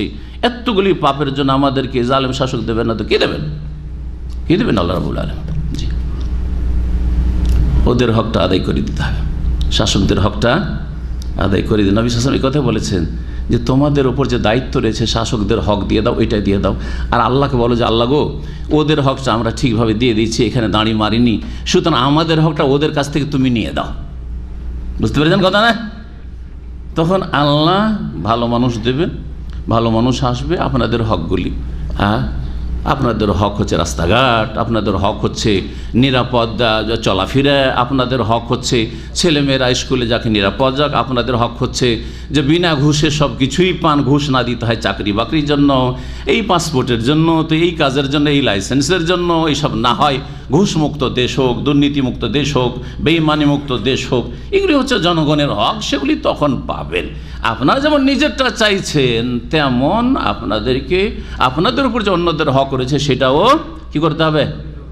দিতে হবে। এই কয়েকটা উদাহরণ দিলাম যাতে করে ওয়াইলুল লিল মুতাফফিফিন, ছোট্ট একটি আয়াত, কিন্তু জীবনের প্রতিটি ক্ষেত্রে সংশোধন হতে পারে, হ্যাঁ, বা আপনি সংশোধন হতে পারেন, সংশোধন নেমে আসতে পারে, এটা আমরা বুঝতে সক্ষম হই। আল্লাহ যেন আমাদেরকে কোরআনে কারীম বুঝার তৌফিক দান করেন এবং কোরআনে কারীমের প্রতি সত্যিকার ঈমান এবং বিশ্বাস স্থাপনের তৌফিক দান করেন এবং আমলে কাজে পরিণত করার তৌফিক দান করেন। ওয়াইলুল লিল মুতাফফিফিন, দুর্ভোগ সর্বনাশ ঠকবাজদের জন্য, ওই সব লোকদের জন্য যারা কম দেয় বেশি নেই। তাতফিফ মানে এটা, তাতফিফের মধ্যে সুখুন আর বখলুন, শেখুন ওয়াসিম রহমতুল্লাহ বলছেন দুটোই রয়েছে। যে তাতফিফ করে তার মধ্যে সুখুন রয়েছে আর বখলুন রয়েছে। ওয়া ইউকা শুহা নাফসিহি ফাউলাইকা হুমুল মুফলিহুন, আল্লাহ কোরআনে কারীম সূরা হাশর বলেছেন, যাকে তার অন্তরের কৃপণতা থেকে, সুখ থেকে বাঁচানো হইল, সেই ব্যক্তিরাই, তারাই হচ্ছে সফল কাম, বা সে হচ্ছে সফল কাম। আমরা এমনি সাধারণ অর্থ তর্জমা করতে গিয়ে বুখল মানে হচ্ছে কৃপণতা, আর সহন মানে হচ্ছে চরম কৃপণতা, এইভাবে আমরা বুঝিয়ে দিই মোটা কথা। এটা হচ্ছে মোটা তাফসির। কিন্তু ভাষাবিদরা তাফসির করতে গিয়ে বলেছেন সহন মানে হচ্ছে নিজেরটা একেবারে বেশি করে নেওয়ার চেষ্টা কর, আমার জন্য একটু কম নয়। আর বখলুন হচ্ছে অন্যকে দিতে হবে, গরিব মিসকিনকে দিতে হবে, ইয়েতিম বিধবাকে দিতে হবে, আত্মীয় স্বজনকে দিতে হবে, সেই ক্ষেত্রে না দেওয়া বা কম দেওয়া। তো যারা তাতফিফ করে ওদের মধ্যে এই দুটো নোংরা চরিত্র আছে, নেব বেশি দেব কম। জি, এরা হচ্ছে মুতাফফিফিন। এদের জন্য দুনিয়া আখিরাতে দুর্ভোগ সর্বনাশ। প্রশ্ন হচ্ছে যে মুতাফফিফিন কারা? আল্লাহ বলছেন চলো একটু ব্যাখ্যা করে বুঝি কোরআন দিয়ে, কোরআনের তাফসীর। মুতাফফিফিনের তাফসীর হচ্ছে পরের আয়াতগুলি। আল্লাহ বলছেন আল্লাযীনা ইযা ইকতালু আলান নাসি ইস্তাওফুন, মুতাফফিফিন ঠকবাজ ওরা যারা মানুষের কাছ থেকে যখন মেপে নেই, ইখতালা ইখতিয়াল বাবে ইফতিয়াল থেকে ইজতানাবা ইজতানিবু, ওর মানে মেপে নেওয়া, ক্যাল করে নেওয়া। কারো কাছ থেকে মেপে নিচ্ছেন আপনি, যখন মানুষের কাছ থেকে মেপে নেই, স্বর্ণের দোকানে যাবেন তখন আপনি কিন্তু মাপবেন না, স্বর্ণ কিনলেও সে মাপবে, দোকানদার মাপবে, আর আপনি স্বর্ণ তার কাছে পুরানো যদি ভাঙড়ি বিক্রি করেন তবুও সে মাপবে। তাহলে দুটো সে করে, দুই দিকে যদি দাঁড়ি মারতে পারেও, যার কাছ থেকে কিনছে তার কাছেও দাঁড়ি মারতে পারছে, বেশি করে নিতে পারছে, আর যাকে দিচ্ছে কম করে দিতে পারে, ঠিক না? আর কিছু কিছু ক্ষেত্রে দেখা যায় যে আমারটা যখন দিচ্ছে তখন আমি মেপে দিচ্ছি, ওরটা দিচ্ছে তখন ও মেপে দিচ্ছে, হয় না? যখন মানুষের কাছ থেকে মেপে নেই ইস্তাওফুন, তখন পূর্ণ মাত্রায় নেই একবারে। ইস্তাওফা মানে একবারে নিজের অধিকারটা, হকটাকে পুরাপুরি নেওয়া, অফা ইয়াফি থেকে ইস্তাওফা, ইস্তেফাল ভাবে ওয়াইদা কালুহুম, আর যখন অন্যদেরকে মেপে দেই, দেখেন কালা একিলো দাঁড়াবে মানে মেপে দেওয়ার, ইকতালা একতালা মেপে নেওয়া। যখন অন্যদেরকে মেপে দেই, আওয়াজানুহুম ওদেরকে দাঁড়িয়ে পাল্লায় ওজন করে দেয়, ইউখসিরুন তখন কম দেয়। আখসার ইউখসির মানে হচ্ছে কম দেওয়া, আর খাসিরুন মানে নিজে ক্ষতি, খাসেরা মানে নিজে ক্ষতিগ্রস্ত হওয়া, আর আখসারা মানে অন্যকে ক্ষতিগ্রস্ত করা। যাকে কম দিল তাকে কি করলো? ক্ষতিগ্রস্ত করলো। জি হ্যাঁ, এই জন্য ওয়াল আসর ইন্নাল ইনসানা লাফি খুসর। জি, খাসেরা একসারও সামি আসমো। জি হ্যাঁ, নিজে ক্ষতিগ্রস্ত হওয়া। আর আখসার ইউখসর বা বিফল থেকে মানে অন্যকে ক্ষতিগ্রস্ত করা। এরাই হচ্ছে ঠকবাজ, এরাই হচ্ছে মুতাফফিফিন। আলাইয়াজুন্ন, এখন আল্লাহ রাব্বুল এদেরকে তিরস্কার করছেন, এদের ভর্ৎসনা করছেন। জি, আর বলছেন যে একটু কি এদের বিশ্বাস হয় না? আলাইয়াজুন্ন, এরা কি বিশ্বাস করে না? উলাইকা, ওরা বা এরা, ওরা কি বিশ্বাস করে না? মানে এই যে দাঁড়ি মারে যারা, যারা ঠকবাজি করে, কি বিশ্বাস করে না? আন্নাহুম মাবউসুন, জান্নায়াজুন্নর শাব্দিক অর্থ হয় ধারণা করা। কি করা? অনুমান করা, ধারণা করা। ধারণা করা মানে বিশ্বাস নাই, কিছুটা বিশ্বাস আছে আর কিছুটা বিশ্বাস নেই, সন্দেহ আছে। এটাকে কি বলা হয়? ভাই আমার এইরকম ধারণা, মানে নিশ্চিত না কিন্তু মনে হচ্ছে এইরকমটা হবে, তাই না? এটা আসল জান্নের অর্থ। কিন্তু কোরআনে কারিমে বা হাদিসে বা আরবি ভাষাতে কখনো কখনো জানটা ইয়াকিনের অর্থে ব্যবহৃত হয়। এটা কোরআনে কারিমের অনেকগুলি আয়াতে প্রমাণিত। যেমন এইখানে ইয়াজুন্ন মানে ইয়াতায়াক্কানু, আল্লাযীনা ইয়াজুন্নুনা আন্নাহুম মুলাকু রাব্বিহিম, ওই সব মুমিন যাদের বিশ্বাস ছিল। ইয়াজুন মানে ধারণা নয়, কারণ কিয়ামতের প্রতি বিশ্বাসের কথা বলা হচ্ছে। তাহলে কিয়ামত সম্পর্কে যদি ধারণা থাকে যে হ্যাঁ হতে পারে, তো মুসলিম হবেন, মুমিন হবেন না, হবেন না, সন্দিহান। তাহলে তো এখানে জান্না মানে হচ্ছে আল্লাযীনা ইয়াজুন্নুন, যারা বিশ্বাস করত যে আন্নাহুম মুলাকু রাব্বিহিম, যে তারা তাদের রবের সাথে অবশ্যই মিলিত হবে, সাক্ষাৎ করবে, একদিন আল্লাহর সামনে যেতেই হবে, এটা বিশ্বাস ছিল তাদের। তো জান মানে ইয়াকিন। তাহলে তাদের কি এ বিশ্বাস নেই? আন্নাহুম মাবউসুন, যে তারা পুনরুত্থিত হবে। বাসা ইয়াবাসু মানে উঠানো, বাসা ইয়াবাসু মানে উঠানো, যে কোনো উঠানোকে বাসা বলা হয়। বাসা ইয়াবাসু মানে প্রেরণ করা, পাঠানো হয়, দুটোই অর্থ হয়। যেমন আমি একটা চিঠি পাঠিয়েছি বা একটা প্রতিনিধি দল পাঠিয়েছি, আরসাল তো হয় আর বাস্ত হয়। বাস্ত রেসালাতন বা বাস্ত সেনাবাহিনী পাঠিয়েছি, বাস্ত জুনুদেন।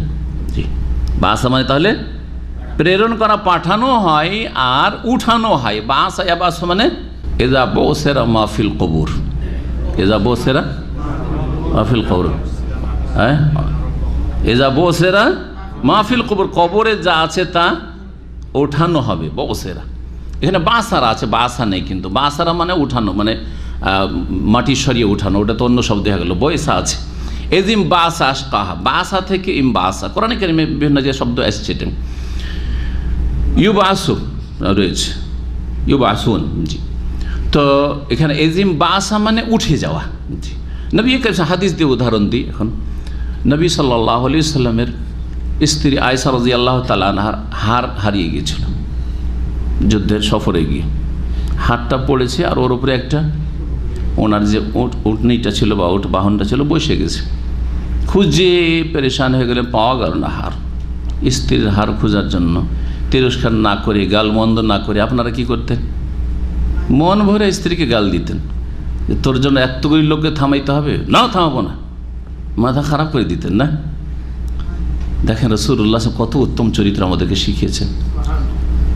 তারপরে কথা বলতে পারে গেল গেল তোমার হার গেল, তোমার জন্য এতগুলি লোককে থামাবো, যাজ্ঞা হার যাবে। ওতে কী হবে? স্ত্রীর মনে কষ্ট হবে, আমার একটা মূল্যবান স্বর্ণের হার হারিয়ে গেল আর আমার স্বামী একটু খোঁজাখুঁজিও করলো না, মনে কষ্ট হবে না? হবে না? সুবহানাল্লাহ। এই দিকেও খেয়াল রাখছে। এতগুলি সেনাবাহিনী মুজাহিদিনকে সবকে থামিয়ে দিলেন, থামো, আয়েশার হার হারিয়ে গেছে, একটু খোঁজা যাক, দেখো তো এদিক ওদিক খুঁজে, বন জঙ্গল সব খুঁজে শেষ, ওই মাঠে আর পাওয়া গেল, যতদূর পর্যন্ত সব লোকেরা বসেছিল কোথাও পাওয়া গেল না।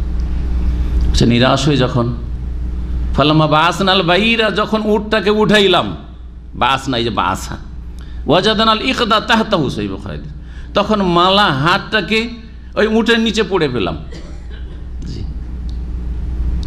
এর থেকে বোঝা গেল যে নবী আলেমুল গায়েব না, হাজির নাজির, বেরেলবিদের আকীদা, কোরআনের আকীদা আর হাদিসের আকীদা, নাকি সাহাবায়ে রাসূলুল্লাহ আকীদা। সাহাবায়ে কেরামদের যদি আকীদা থাকতো যে নবী আলেমুল গায়েব, তো নবীকে কি বলতেন যে ইয়া রাসূল আপনি আমাদেরকে নিয়ে খেল তামাশা করছেন, হ্যাঁ ঠিক না? আপনি সব কিছুই জানছেন, দুনিয়ার খবর রাখছেন, আসমান জমিনের খবর রাখছেন, এটা বেরেলবি আকীদা, কিন্তু রেজবিদের আকীদা। সব খবর রাখছেন, আর উটের তলায় পড়ে আছে, আর আমাদেরকে নিয়ে কি করছেন এসব? তাহলে নবীকে আলেমুল গায়েব বানিয়ে সম্মান করলো এই মুশরিকরা, না মানহানি করলো? মানহানি করলো। যে নবী জানো সব এতগুলো লোককে নিয়ে খেলতামশা করছেন, সব জানছেন, তারপর যে খুঁজো খুঁজো খুঁজো। কেউ যদি এরকম করে, অনেক সময় করে না, বন্ধ বন্ধ, চাবিটা আপনার হারিয়ে গেছে, মোবাইলটা হারিয়ে গেছে, রেখে নিয়েছে লুকিয়ে, ভাই জানি না, খুঁজো খুঁজো খুঁজো, বেশ কিছু না 1-2 ঘন্টা হয়রান করার পরে শেষখানে দিয়ে দিল। তো এইরকম চরিত্রের ছিল রাসূলুল্লাহ সাল্লাল্লাহু আলাইহি ওয়াসাল্লাম, নাকি? নাউযুবিল্লাহ। কি বলছিলাম? বাসা মানে পাঠানো আর উঠানো, এখানে উঠানোর অর্থে মাবউস, জি 1 বছর, মাবউসুন বহুবচন। তাদের কি বিশ্বাস নেই যে তাদেরকে উঠানো হবে কবর থেকে, হাসরের মাঠে তারা পুনরুত্থিত হবে, পুনর্জীবিত হবে? কোথায় উঠানো হবে? লিয়াউমিন আজিম, সেই মহাদিবসের উদ্দেশ্যে। মহাদিবস যেটি সবচেয়ে বড় দিন, সবচেয়ে বড় ভয়াবহ দিন, সবচেয়ে মর্মান্তিক দিন, সেই দিনটি হবে সবচেয়ে বড় দুর্দিন। ইয়াউমা ইয়াকুমুন নাসু লিরাব্বিল আলামিন, যেদিন সমস্ত মানুষ দণ্ডায়মান হবে বিশ্বজাহানের প্রতিপালকের সামনে, সকলকে হাজির হইতে হবে। সেখানে আমির আর গরিবে কোনো পার্থক্য থাকবে না, হ্যাঁ, রাজা আর প্রজায় কোনো পার্থক্য থাকবে না, জালেম মাজলুম সেখানে সবাই হাজির হবে। জি, শক্তিশালী আর দুর্বল সকলে সেখানে আল্লাহর সামনে সমান হয়ে সেখানে হাজির হবে।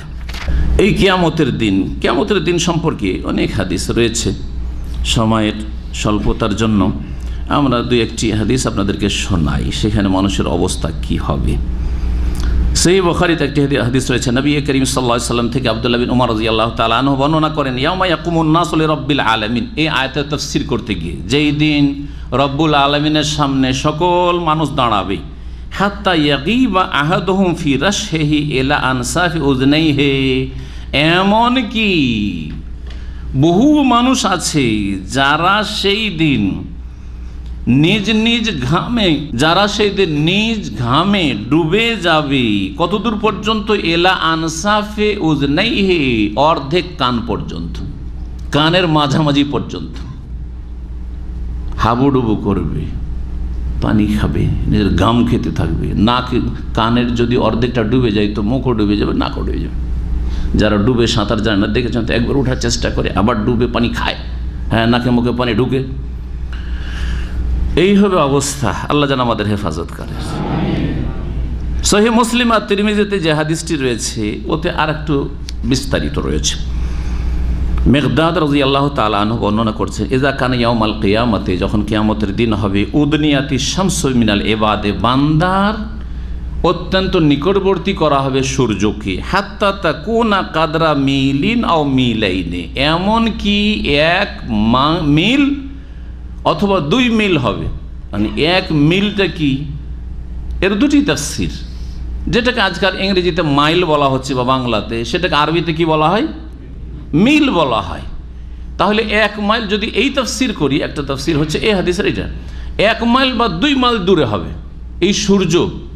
কত দূরে রয়েছে, তারপরে এই গ্রীষ্মকালে আরব দেশে বাইরে থাকা আধা ঘন্টা অবস্থা খারাপ হয়ে যাবে। খালি পায়ে আধা ঘন্টা 10 মিনিট থাকেন, পা পুড়ে যাবে, আপনার পায়ে ফোঁসা নিয়ে নেবে। সুবহানাল্লাহ। মাত্র 1 মাইল অথবা 2 মাইল দূরে হবে। বর্ণনাকারী সন্দেহ, কিন্তু অন্য হাদিসে সন্দেহ মুক্ত 1 মাইলের কথা, 1 মিলের কথা রয়েছে। তো 1 মিল মানে 1 মাইল, কিলোমিটার একটু বেশি সমান। আর একটি তাফসীর বর্ণনাকারী বলছেন, নবী সাল্লাল্লাহু আলাইহি ওয়াসাল্লাম মিল বলেছেন। এই মিল বলতে কি, এই যে জমি মাপের যে মাইল বা মিল, এটাকে বোঝানো হয়েছে না মিলুল মুখ হালা, নাকি সুরমাদানির যে কাঠিটা থাকে, সুরমাদানি সুরমা ওঠাবার জন্য যে কাঠিটা থাকে সেটা বোঝা, এটাকে আরবিতে মিল বলা হয়। তাহলে সুরমাদানি কাঠিটা খুব বড় সুরমাদানি যদি হয় তো এতটা, খুব বেশি হলে এটা, অথবা এর দ্বিগুণ, তাই এত দূরে, সুবহানাল্লাহ, এটাও হইতে পারে। ফাতাসহারুহুমুশ শামসু, সূর্য তাদেরকে গলিয়ে দেবে। তাসহার, সাহার বলা হয় সীসা গরম করে যখন গলে যায়, সীসা গলা দেখেছেন, জি, সীসা যেমন গলানো হয় এরকম। ফায়াকুনুনা ফিল আরাকে, ঘামে অবস্থা কি হবে, কাদরি আমালিহিম, মানুষের আমল অনুযায়ী, যার যেমন নেকি যার যেমন গুনাহ, গুনাহ হিসাবে নেকি হিসাবে ঘামে পাশাপাশি আছে, কেউ ডুবছে কেউ শুকনো জায়গায়। এর অসম্ভব কিছু নাকি? আরে নদীতে অসম্ভব না কিছু, অনেক জায়গাতে গভীর একবার হঠাৎ করে সাগরে, এক জায়গাতে দ্বীপ পড়ে আছে একেবারে চর, আর এক জায়গাতে একবার গভীর পানি নেই, পাশাপাশি পাশাপাশি। দুনিয়াতে যদি আল্লাহ এইসব রেখে থাকেন তাহলে আল্লাহ রাব্বুল কাছে হাসরের মাঠে অসম্ভব কিছুই নেই, সব কিছু সম্ভব তার জন্য। ওয়া কানা যালিকা আলাল্লাহি ইয়াসীরা। মিনহুম মান ইয়াখুযু ইলা আকিবাইহি, কারো পায়ের টাকনো বা গোড়ালি পর্যন্ত হবে, একবারে পায়ের নিচে পর্যন্ত, নিচেই থেকে যাবে, আমল ভালো আছে, নেক আমল। অমিনহুম মান ইয়াখুযু ইলা রুকবাতাইহি, কারো হাঁটু পর্যন্ত, এক হাঁটু হবে ঘাম। অমিনহুম মান ইয়াখুযু ইলা হাকওয়াইহি, কারো এক কোমর হবে, যেখানে লুঙ্গি বাঁধে, জি, হাকুন মানে লুঙ্গি বাঁধার জায়গা, মাকিদুল ইজার, কোমর পর্যন্ত। অমিনহুম মান ইয়াখুযু ইলা অমিনহুম মান ইউলজিমুহু ইলজামান, আর কারো লাগামের মতো হবে, যেমন ঘোড়ার লাগাম লাগানো হয় ঠিক তেমনি পানি একবার মুখে ঢুকে যাবে, ঘাম, পানি নয়, কি সেটা, মানুষের ঘাম মুখে ঢুকে যাবে, হাবুডুবু করবে। রাওয়াহু মুসলিম ওয়া তিরমিজি। আল্লাহ রাব্বুল আমাদের হেফাজত করেন, আল্লাহ যেন মুসিবত দূর করেন দুনিয়া এবং আখিরাতের, আল্লাহ আমাদের জন্য হিসাব সহজ করেন, আল্লাহ আমাদেরকে বিনা হিসাবে জান্নাতুল ফিরদৌস দান করেন। আল্লাহ রাব্বুল তারপরে মানুষকে দুই ভাগে ভাগ করেছেন, আর বলছেন প্রথম অসৎ লোকদের কথা, যাদের বাসস্থান হচ্ছে সিজ্জিন, আর তারপরে সৎকর্মশীল জান্নাতি যারা, যাদের বাসস্থান হচ্ছে ইল্লিয়িন। আসলে ইল্লিন আমাদের দেশের লোকেরা সিজ্জিনের ওজনে ইল্লিন করে, বিকৃত করে, আসলে ইল্লিয়িন কথাটি রয়েছে। মহান আল্লাহ বলছেন, কাল্লা, কোশ্চিন কালেও না, তোমরা যে বিশ্বাস করতে না পরকালকে, আল্লাহর সামনে দাঁড়াতে হবে, এটা ঠিক নয়, তোমাদের ধারণা ভুল। ইন্না কিতাবাল ফুজ্জারি লাফি সিজ্জিন, বা কাল্লা মানে গত সপ্তাহে বলেছিলাম আরেকটি অর্থ হয় সত্যি সত্যি, হাক্কান, সত্যি সত্যি বলছি, ইন্না কিতাবাল ফুজ্জারি লাফি সিজ্জিন, নিশ্চয়ই যারা পাপিষ্ঠ, ফুজ্জার ফাজেরের বহু বচন, যেমন ফাসেকের বহু বচন হচ্ছে ফুসাক, জি, ওই রকমই ফুজ্জার, নিশ্চয় পাপিষ্ঠদের আমল নামা হবে সিজ্জিনে। সিজ্জিনে, সিজ্জিন শব্দটি সিজন থেকে এসছে। সিজন মানে কি? জেলখানা। সিজনের শাব্দিক অর্থ জেল, তো মানুষ যখন সভ্য হইল তখন হলো, তো জেল তৈরি হওয়ার আগেও তো সিজন শব্দটি ছিল না, ছিল না? আরবি শব্দ প্রাচীন যুগ থেকে ছিল, যখন জেল মানুষ জানতো না জেল কেমন হয়, ঠিক না? সিজন মানে হচ্ছে সংকীর্ণ জায়গা। সিজনের শাব্দিক অর্থ সিন জিম নুন, এর অর্থ হচ্ছে সংকীর্ণ জায়গা। তো জেলখানাকে, হ্যাঁ, সিজন এই জন্য বলা হয় যে সেটা কায়দির জন্য, আসামির জন্য কি হয়, সংকীর্ণ জায়গা, সংকীর্ণ জায়গা। যদি খোলামেলাও থাকে, এদিক সেদিক যেতে পারছে, তারপরও গোটা সপ্তাহ একটা কক্ষে বন্ধ থাকে, আর মাঝে মধ্যে নিয়ে গিয়ে হয়তো ওদের ভিতরে একটা ফিল্ড আছে, ওখানে একটু ঘোরাঘুরির সুযোগ দেয় বা একটু রোদ তাপার, অনেকে এইটাও সুযোগ পায় না, অনেকে তো সেলে ওই যেটুকু জায়গায় দাঁড়িয়ে আছে বা বসে আছে ওইটুকু জায়গায় তার সব কিছু, হ্যাঁ, বহু রকমের দুনিয়াতে বহু রকমের শাস্তি, তো আল্লাহর আযাব, জাহান্নামে কত রকমের শাস্তি রয়েছে। তো যারা অপরাধী পাপিষ্ঠ, তাদের আমল নামা হবে, তারাও যাবে সিজ্জিনে, আর তাদের আমল নামা থাকবে কোথায়? সিজ্জিনে। জি হ্যাঁ, থানা থেকে যারা আসামি, ওদের সব ডাটা চলে যায় ওই জেলখানায়, সব ফাইল চলে যায় ওখানে, সব জমা থাকে, ওই রকমই। জি, আমল নামা ওইখানে আছে। জি,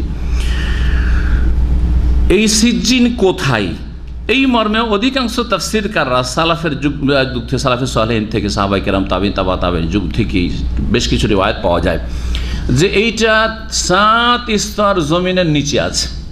তাহলে জাহান্নাম কোথায়? নিচে রয়েছে।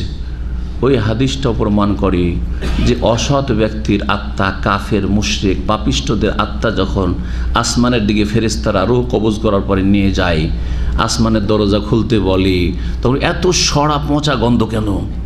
আরে কার কোন খবিসের আত্মাকে নিয়ে এসছো? না, খোলা হবে না, খোলা হবে না। যখন খোলা হয় না তখন সেখান থেকে আছাড় দিয়ে ফেলে দেওয়া হয়। আর সেটা আর ওই ফেরেশতারা বলে, যারা আসমানের দরজায় পাহারাদার, তারা বলে যে যাও এটাকে সিজ্জিনে নিয়ে যাও, এখানে এদের জায়গা নেই, এত পচা সড়া রুহের জায়গা আকাশের উপরে নেই। এই হাদিস থেকে ওলামারা দলিল পেশ করেছেন যে সিজ্জিন হচ্ছে 7 স্তর জমিনের নিচে, আর ইল্লিন বা জান্নাত হচ্ছে 7 আকাশের ওপরে, সেটা আরশ আযমের কাছে হোক, আর এখন ইল্লিয়িন আপনার কেউ বলছে সিদরাতুল মুনতাহার কাছে হোক, আর যেখানে হোক না কেন 7 আকাশের ওপরে। জি,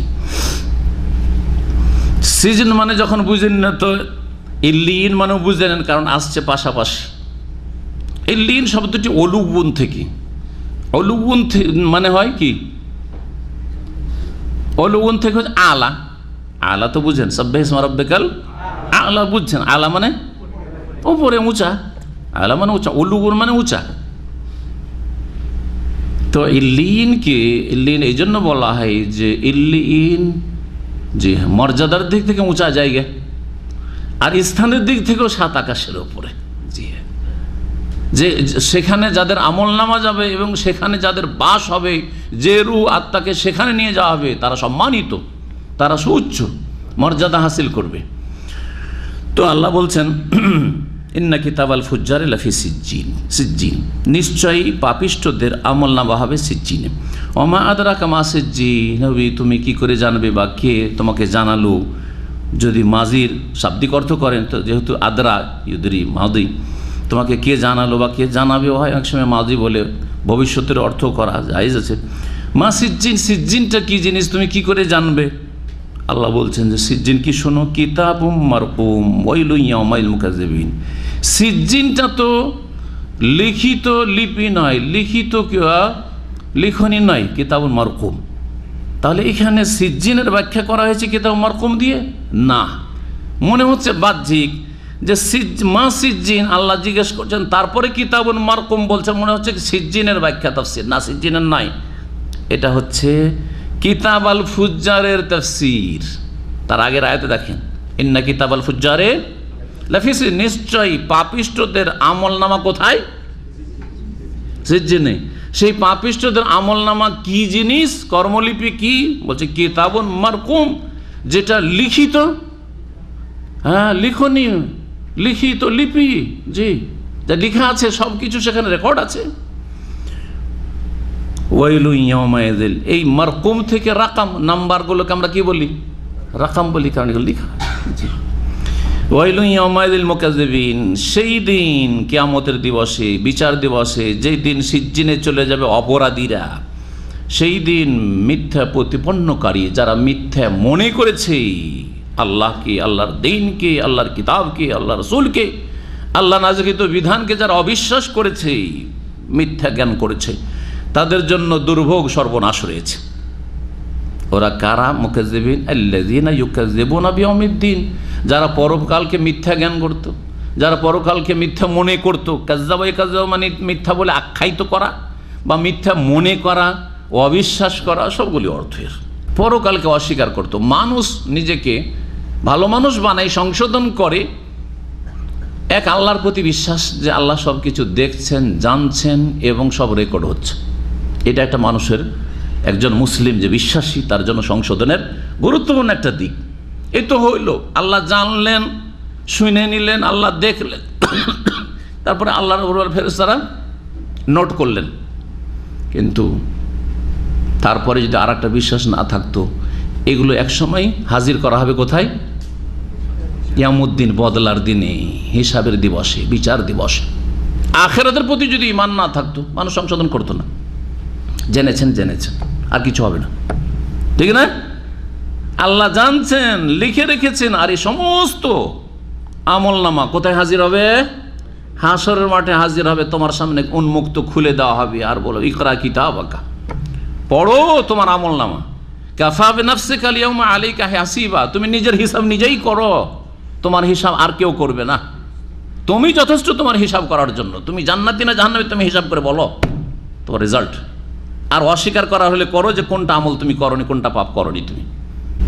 সুতরাং আল্লাহর প্রতি বিশ্বাসকে মজবুত করুন, আখেরাত পরকালের প্রতি বিশ্বাসকে মজবুত করুন। আল্লাহ যেন তৌফিক দান করেন। ঈমান যত মজবুত হবে, কাজের কোয়ালিটি তত সুন্দর হবে। নামাজ সবাই পড়ছি আমরা, যারা নামাজি তাদের কথা বলছি, কিন্তু সবার নামাজ, সবার সালাত, সবার ইবাদতবন্দেগী, সবার আখলাক, সবার দান খায়রাত সমান না। সবার সিয়াম, সবার হজ একরকম না, যে সবাই হাজি সুতরাং সবাই একই কোয়ালিটির হাজি না। কারো হজ আল্লাহ এবং পরকালের প্রতি ইয়াকিনের সাথে হচ্ছে, আর কারো হজ করতে হবে মুসলিম হিসাবে, পয়সা আছে তাই হচ্ছে। সেও কিছু নেকির আশা করে, কিন্তু অতদূর পর্যন্ত তার ঈমান ইয়াকিন পৌঁছে না যে আল্লাহ পরকালে বিশ্বাসী হয়ে আমি আমার ফরজ আদায় করার জন্য এসেছি। আসমান জমিনের পার্থক্য হচ্ছে দুই রকমের হজে। ওমা ইউকাযযিবু বিহি ইল্লা কুল্লু মুতাদিন আসিম, আর পরকালকে একমাত্র মিথ্যা মনে করে, অস্বীকার করে কে? প্রত্যেক সীমালঙ্ঘনকারী, মুতাদিন আর আসিম ইসমুন থেকে। ইসম মানে হচ্ছে পাপ, আর আসিমুন মানে হচ্ছে পাপিষ্ঠ। প্রত্যেক সীমালঙ্ঘনকারী আর পাপিষ্ঠ ছাড়া পরকালকে কেউ মিথ্যা মনে করে না। সুবহানাল্লাহ, আল্লাহ মানুষের কথা বলে দিচ্ছেন যে পরকালে একদল বিশ্বাসী আর একদল বিশ্বাসী নয়। যারা পরকালকে অবিশ্বাস করে তারা কখনো ভালো মানুষ না, তারা হচ্ছে মুতাদিন, সীমালঙ্ঘন। ওরা সীমালঙ্ঘন করবেই, ওরা জুলম অত্যাচার করবেই, তারা আল্লাহর হক নষ্ট করবে, আল্লাহর সৃষ্টি বান্দার হকও নষ্ট করবে, মা বাবার হক নষ্ট করবে, দেশ জাতির হক নষ্ট করবে, আর তারা হবে পাপিষ্ঠ। ভালো মানুষ কখনো পরকালে অবিশ্বাসী হইতে পারে না। ইযা তুতলা আলাইহি আয়াতুনা, যখন এই পাপিষ্ঠ সীমালঙ্ঘনকারীর সামনে আমার আয়াতগুলি পাঠ করে শোনানো হইত, কালা, তখন এই পাপিষ্ঠ সীমালঙ্ঘনকারী কাফিররা বলতো আসাতিরুল আউয়ালিন, এগুলি তো প্রাচীন যুগের বা পূর্ব যুগের লোকদের, আউয়ালের বহুবচন আউয়ালিন, পূর্ব যুগের লোকদের শাব্দিক অর্থ করলে পূর্ব যুগের লোকদের বা প্রাচীন যুগের লোকদের উপকথা। উপকথা বুঝেন? হ্যাঁ, অলি, কিস্সা, কাহিনী, উপন্যাস। উপন্যাস তো বুঝেন, ঘটে নিয়ে একটা বানিয়ে নিয়েছে এইরকম সেই রকম কিছু একটা উপন্যাস। এগুলো কিচ্ছু না। কোরআনে কারিমে যেহেতু কিস্সা কাহিনী ছিল, সেই কিস্সা কাহিনীগুলি দেখে বলতো যে এ তো উপন্যাস। উপন্যাস এটা আসাতির, উস্তুরার বহুবচন হচ্ছে আসাতির। অথচ কোনো কাফের সেই যুগেও, কোরআন নাযিলের যুগেও আর আজ পর্যন্ত, কিয়ামত পর্যন্ত কোরআনের একটি ঘটনাকে অসত্য বলে প্রমাণ করতে পারবে না। যা ঘটেছে তাই তাতে আছে, একটু কম বেশি। সেটা আদম আলাইহিস সালামের কথা হোক, সেই যুগে তো ইতিহাস লিখাই ছিল না। যখনকার ইতিহাস তাদের কাছে কিছু পৌঁছেছে, ফেরাউনের হোক, আর ইউসুফ আলাইহিস সালামের যুগের হোক, হ্যাঁ, আর ইব্রাহিম আলাইহিস সালামের হোক, জি, যে কোনো যুগের ইতিহাস যেগুলো কোরআনে কারিমে রয়েছে সবগুলি হচ্ছে সত্য। কাল্লা, কোশ্চিন কালেও না, মানে তোমরা যে বলছো যে কোরআনে কারিম হচ্ছে উপকথা, কোশ্চিন কালেও না, বল দাঁড়ানো তোমাদের, বাল রানা আলা কুলুবিহিম মা কানু ইয়াকসিবুন, তাদের কৃতকর্ম তাদের অন্তরের ওপর মরিচা ফেলে দিয়েছে। রানা মানে হচ্ছে মরিচা ফেলে দেওয়া, রাইনুন মানে হচ্ছে মরিচা, আর রানা হচ্ছে ফেল মাজি, ওর মানে হচ্ছে মরিচা ফেলে দেওয়া। জি, জং কি বলেন আপনারা? ওই মরিচা জং। তাদের অন্তর মরিচা ফেলে দিয়েছে। কিসে মরিচা ফেলেছে? রানার ফাইল হচ্ছে মা কানু ইয়াকসিবুন, তাদের কৃতকর্ম, যা কিছু তারা করতো, অর্থাৎ তাদের পাপাচারগুলি, বিভিন্ন পাপ যত বেড়েছে তত বেশি মরিচা লেগেছে। এই আয়াত কি প্রমাণ করে? যার যত পাপ আছে তার অন্তরে তত কি আছে? জং লেগে আছে, মরিচা লেগে আছে। এখন আপনার অবস্থা আপনি বেশি বুঝছেন। সুবহানাল্লাহ, পরীক্ষা করে দেখবেন যারা ভালো নেক কাজ করেন ওরা পরীক্ষা করে, যারা একেবারে পাপিষ্ট হয়ে গেছেন বুঝতে পারবে না। যারা অনেকটা নেক জীবনযাপনের চেষ্টা করেন, মাঝে মধ্যে যদি কখনো গুনাহ হয়ে যায় তো মনে হচ্ছে যে অন্তর আল্লাহ থেকে অনেক গাফেল হয়ে গেছে, ইবাদত বন্দেগীতে অনেক অলস হয়ে গেছি, মন লাগছে না, আর কোনো মজা পাচ্ছি না, শান্তি পাচ্ছি না। তারপরে আপনার কেমন যেমন একটা অবস্থা তৈরি হয়ে যায়, কোরআন তেলাওয়াত করলেও সেই দিকে যেন ওইভাবে মন বসছে না, যেটা সবসময় যেই কয়দিন সবসময় নেক জীবনযাপন করে কোনো পাপ করেননি, তখন যত মজাটা পেতেন, আপনার ইমানের স্বাদটা পেতেন, হ্যাঁ তেলাওয়াতের স্বাদ পেতেন, হ্যাঁ ইবাদতবন্দি করে সালাত আদায় করে স্বাদ পেতেন, ওইটা পাচ্ছেন না। কারণ আপনার অন্তর উপর কি পড়েছে? পুরা মরিচা পড়েনি, কিন্তু তার আগে কিছু আরও পড়েছে। মরিচা লাগার দাগ হইতে, দাগ একটা দুটো দাগ হইতে হইতে হইতে অনেক দাগ হয়ে যায়, তখন কি হয়ে যায়? পুরোটাকে ছেয়ে যায়, তখন মরিচা হয়ে যায়, তখন মরিচা হয়। এই জন্য নবী করিম সাল্লাল্লাহু আলাইহি সাল্লামের হাদিস রয়েছে এই মর্মে। ওই হাদিসটি আপনাদেরকে শোনাবো, তাফসীরে কাসিরে আছে। হাদিস তিরমিজিতে রয়েছে, নাসাইতে রয়েছে, ইবনে মাজায় রয়েছে। ইমাম তিরমিজি হাসান সহিহ বলছেন আবু হুরায়রা রাদিয়াল্লাহু তাআলা আনহু থেকে বর্ণিত, আনিন নবী সাল্লাল্লাহু আলাইহি ওয়াসাল্লাম ক্বাল, নবী সাল্লাল্লাহু বলেছেন, ইন্নাল আবদা ইযা আযনাবা যামবান, বান্দা যখন কোনো গুনাহ করে, কানাত নুকতাতুন সাওদা ফি কলবিহি, তার অন্তরের ওপর কালো একটি কি হয়ে যায়? দাগ লেগে যায়, কালো দাগ, কালো ছাপ, কালো দাগ পড়ে গেল। ফাইন তাবা মিনহা, একটা গুনাহ হইতেই যখন তওবা করে নেয়, সুকিলা কলবুহু, তখন তার অন্তরটা পরিষ্কার হয়ে যায়। সাকালা বা সুকিলা বলা হয় আপনার যে আমরা অস্ত্রগুলিকে, চাকু বা যে কোনো অস্ত্রকে যে আমরা কি করি, ধারালো বানাই, শান দিয়ে ধারালো বানাই, এটাকে সিকল বা সাকল বলা হয়। সুকিলা কলবুহু, ঠিক অন্তরটা ওই রকম। যখন তওবা ইস্তেগফার করলেন আর নেক আমল বাড়ালেন, যেহেতু গুনাহ হয়ে গেছে, তওবা ইস্তেগফারের সাথে সাথে আপনার নেক আমল বাড়তে লাগলো, তখন একেবারে অন্তরটা ফ্রেশ হয়ে গেল। আবার ইবাদত বন্দেগীতে খুব মন লাগছে, আবার খুব ভালো লাগছে, আমাকে খুব মজা পাচ্ছি, আমি একজন মুসলিম হিসাবে নামাজ পড়ি, কোরআন তেলাওয়াত করে, দিনের কাজ করি। জি, ওয়াইন জাদা জাদাত, আর যদি ওই আবার গুনাহ বাড়তে থাকে, 2টা হইলো, 3টা হইলো, 5টা 20টা গুনাহ হয়ে গেল, গুনাহ বাড়তেই আছে, তখন ওই দাগগুলি কি হয়? বৃদ্ধি পেতেই থাকে। ফাযালিকা কাউলুল্লাহি তাআলা, এটি হচ্ছে এই আয়াতের তাফসীর, কাল্লা বাল রানা আলা কুলুবিহিম মা কানু ইয়াকসিবুন। জি, রান একবার পুরো মরিচা লেগে যাওয়া, এটা কাফেরদের হয়, একেবারে কাফেরদের মতো চরিত্র যারা একেবারে বেদিন হয়ে যায়, তাদের অন্তরে এই মরিচা হয়। এজন্য বলা হয়েছে এদের আসলে পরকালে বিশ্বাসী নেই, কোনো নেক আমল করে না, পরকালে বিশ্বাসী হয়ে, আল্লাহর প্রতি বিশ্বাসী হয়ে, এটাকে রাইন বলা হয়। আর একটা হচ্ছে গাইন, আর একটা হচ্ছে জি গাইম। জি, এই গাইন শব্দটি হাদিসে এসেছে, নবী সাল্লাল্লাহু আলাইহি ওয়াসাল্লাম, ইন্নাহু লা ইয়াগানু আলা কলবি, আমারও অন্তরে মাঝে মাঝে গাইন একটু কি হয়, একটু দাগ টাইপের হয়। সব সময় মানুষ হিসাবে একই অবস্থায় মানুষ থাকতে পারে না, একটু আপ ডাউন হইতে পারে।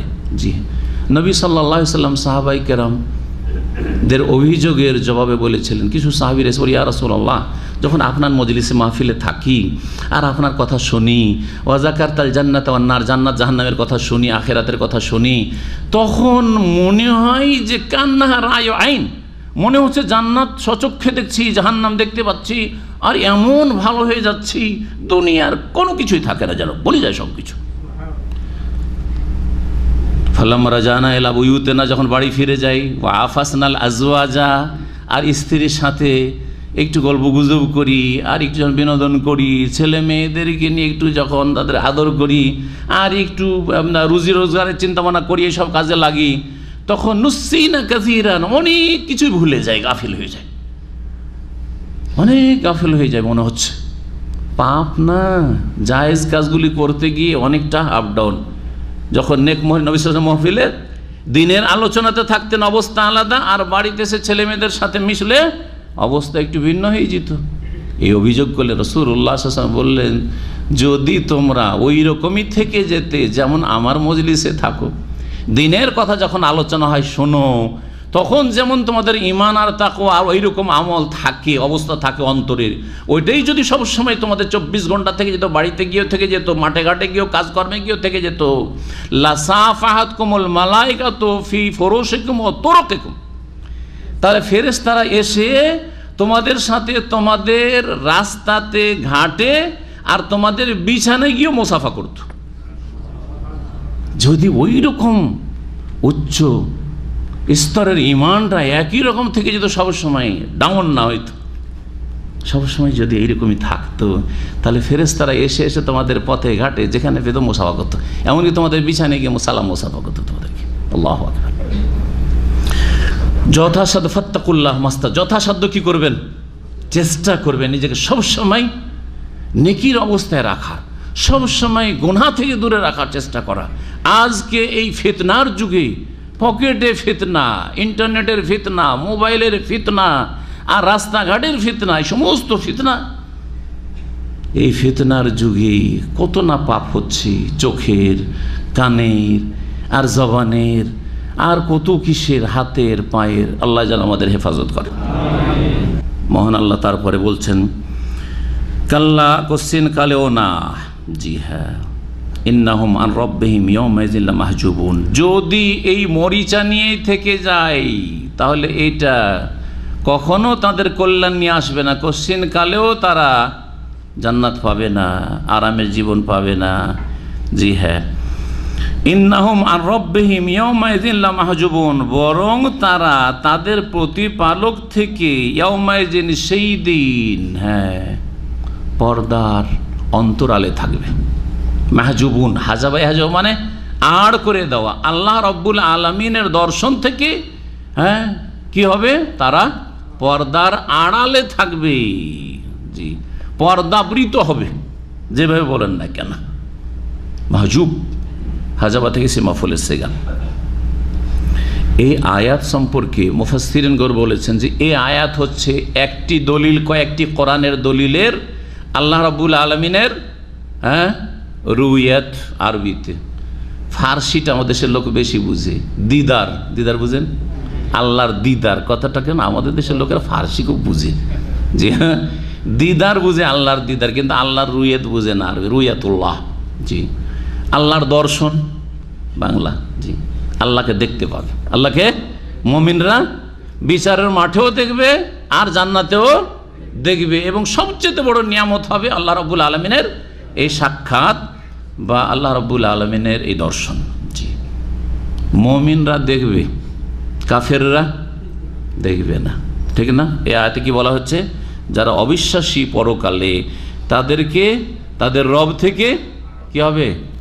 আড়ালে রাখা হবে, পর্দার আড়ালে তারা অবস্থান করবে, দেখতে পাবে না। যখন দেখতে পাবে না কাফেরেরা, এর বিপরীত অর্থ কি? প্রত্যেকটার একটা বিপরীত অর্থ আছে, প্রত্যেকটা সেন্টেন্সের একটা বিপরীত অর্থ আছে। যদি কেউ বলে যে ভাই আপনি খুব ভালো মানুষ, এটা হচ্ছে পজিটিভ অর্থ, ঠিক না? এর বিপরীত অর্থ কি? খারাপ না, আপনি খারাপ লোক না, এই লোকটা সম্পর্কে বলেন। যখন আমি ওকে ভালো বললাম, তার মানে লোকটা খারাপ নয়। বোঝা গেছে কি না? এটা বিপরীত অর্থ। যখন কাফেররাকে আল্লাহ থেকে আড়ে রাখা হবে, তারা দেখতে পাবে না, তার মানে মুমিনরা আড়ে থাকবে না, মুমিনরা দেখতে পাবে। বুঝেছেন? জি, এই তো হচ্ছে বিপরীত অর্থ দিয়ে দলিল আল্লাহর দর্শনের। কোরআনে কারিমে স্পষ্ট দলিল রয়েছে। আল্লাহ রাব্বুল আলামিন জান্নাতের ওপর অতিরিক্ত বোনাস বা ফাও বলে আখ্যায়িত করেছেন কোরআনে কারিমে দুটি আয়াত। একটাতে জিয়াদা বলেছেন, আর একটাতে মজিদুন বলেছেন। লিল্লাযিনা আহসানুল হুসনা ওয়া জিয়াদা, যারা সৎকর্মশীল, আহসানু আল হুসনা, তাদের জন্য হুসনা নামক জান্নাত রয়েছে। হুসনা হচ্ছে জান্নাতের একটি নাম। তাদের জন্য জান্নাত রয়েছে, কারণ হুসনা মানে ভালো, আর জান্নাতে সবই ভালো, ভালো আর ভালো। জি, তাদের জন্য আল হুসনা জান্নাত রয়েছে, ওয়া জিয়াদা, আর বোনাসও রয়েছে। জিয়াদা অতিরিক্ত রয়েছে। জিয়াদাটা কি? জিয়াদাটা বেশি ভালো লাগে। ফাও খেতে মানুষকে বেশি ভালো লাগে। একটা কিনলে একটা ফ্রি, হয় না? 5টা কিনলে আরেকটা ফ্রি, 6টা। ওই আজকাল দইগুলো থাকছে এখানে, পাওয়া যায় না? ওই ফ্রিটা বেশি খেতে মজা লাগবে। 5 কিলো বেগুন কিনে দিয়ে একটা বেগুন ফিরিয়ে দিয়ে দেয়, 1-2 টুকরো গোস্ত উঠিয়ে আর ওজনের পর দিয়ে দেয়, অতি খুশি যে আমাকে বেশি কিছু দিয়েছে। জি, ফাওটা বেশি মজা লাগে। জি হ্যাঁ, সেই দিনের জান্নাতের উপর যেটা আল্লাহ বোনাস ফাও দিবেন ওইটা বেশি ভালো লাগে। জি, জিয়াদা আল্লাহ বলেছেন সূরা কাফে। জি, ওয়ালাদাইনা মাজিদ লাহুম মা ইয়াশাউনা ফিহা, মুমিনদের জন্য, জান্নাতীদের জন্য, মা ইয়াশাউনা, যা তারা চাইবে, ফিহা মানে ফিল জান্নাতে, জান্নাতে তাই পাবে। ওয়ালাদাইনা মাজিদ, আমার পক্ষ থেকে কি রয়েছে? মাজিদ, বোনাসও রয়েছে। নবী করিম সাল্লাল্লাহু আলাইহি ওয়াসাল্লামের স্পষ্ট হাদিস, ইন্নাকুম সাতারাউনা রাব্বাকুম, নিশ্চয় তোমরা তোমাদের রবকে দেখবে, দর্শন করবে। কামা তারাউনাল কামার লাইলাতুল বদর, যেমন পূর্ণিমার রাতে চাঁদকে সারা বিশ্ব থেকে সকলেই দেখো, নিজ নিজ অবস্থানতেই দেখছো। লা তুদামুনা ফি রুয়াতিহি, সেখানে দেখতে গিয়ে কখনো ভিড় হয় না। ভিড় লেগে গেছে পূর্ণিমার চাঁদ দেখেছেন কোনোদিন? কোনো ভিড় লাগে না। কষ্ট হয়েছে দেখতে পাচ্ছি না ঠিক করে, কেউ পাচ্ছি কেউ পাচ্ছি না, হয় পূর্ণিমার চাঁদ দেখতেই কষ্ট হয় না, প্রথম দিনের হইতে পারে, ঠিক না?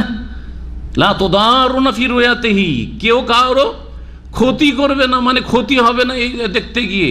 মানুষ ভিড়ের মধ্যে দেখতে গিয়ে ধাক্কাধাক্কি করে কত লোক হতাহত হয়, হয় না? হয় না? বলছে এটাও হবে না, লা তুদারুন, অন্য রিওয়ায়াতে রয়েছে। এই দেখবে কারা? যারা কোরআন সুন্নাহর অনুসারী, যারা বিশ্বাসী আল্লাহর চেহারাতে, ঠিক না? যারা আল্লাহর চেহারাতে বিশ্বাসী, যারা বলছে আল্লাহ নিরাকার, আল্লাহর চেহারা নেই, চেহারা মানে সত্তা, বলছে না? আশআরি, মুতাজিলা, এরা আমভাবে এটা হচ্ছে ভারত, বাংলাদেশ, পাকিস্তানের আলেম, অধিকাংশ আলেম সমাজের এই বদ আকিদা, ভ্রান্ত আকিদা, যে আল্লাহর নাকি চেহারা নেই, চেহারা বলে তো আমাদের মতো হয়ে যাবে, নাউজুবিল্লাহ, নাকি চেহারা বলা যাবে না। অথচ আল্লাহ বলছেন ওয়ায়াবকা ওয়াজহু রাব্বিকা কুল্লু শাইইন হালিকুন ইল্লা ওয়াজহাহু। ওয়াজহুন মানে কি? ওয়াজহুন মানে ফেস, ওয়াজহুন মানে চেহারা। তো কোরআন বলছে আল ওয়াজহু রাব্বিকা, রবের চেহারা আছে, কিন্তু রবের চেহারা রবের মতো আপনার সাথে তুলনা করলে তখন কুফরি হবে, তখন গুমরাহি হবে। কিন্তু আপনি অস্বীকার করলে ওর চেয়ে বড় গুমরাহি হবে। যেমন আপনার সাথে তুলনা করলে আপনি মুজাসসামা গুমরাহ, তেমনি আপনি যদি অস্বীকার করেন তো আপনি আশআরি, মাহি, মুতাজিলি, না হলে আপনি গুমরাহ, হ্যাঁ, আহলে বিদাত, আপনি আহলে সুন্নাত না। ভালো করে শুনে রাখেন। সুতরাং আল্লাহকে দেখবে ওরা যারা আল্লাহর চেহারাতে বিশ্বাসী, যারা আল্লাহর চেহারাতে বিশ্বাসী নয় তো কি দেখবে?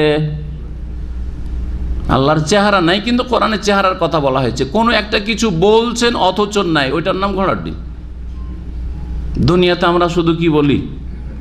এই ঘোড়ার ডিমটা বলি, যে বলি তো বলার ক্ষেত্রে তো ঘোড়ার ডিম আছে, কিন্তু প্র্যাকটিক্যালে ঘোড়ার কোনো ডিম হয় না। ঠিক তেমনি বেদাতীদের কাছে আল্লাহর চেহারা তো কোরআনে বলা হয়েছে, কিন্তু আল্লাহর চেহারা নেই। আল্লাহর হাত তো বলা হয়েছে, কিন্তু আল্লাহর হাত নেই। হ্যাঁ, আল্লাহর চোখ বলা হয়েছে, বলে তুসনা আলা আইনি, না না, নেই নেই নেই, চোখ মানে রক্ষণাবেক্ষণ, এগুলো রূপক অর্থে আছে নাকি বলছে, আল্লাহর চোখ নেই। তাহলে আর দেখবে কি? দেখতে পাবে না, বঞ্চিত হবে এরা।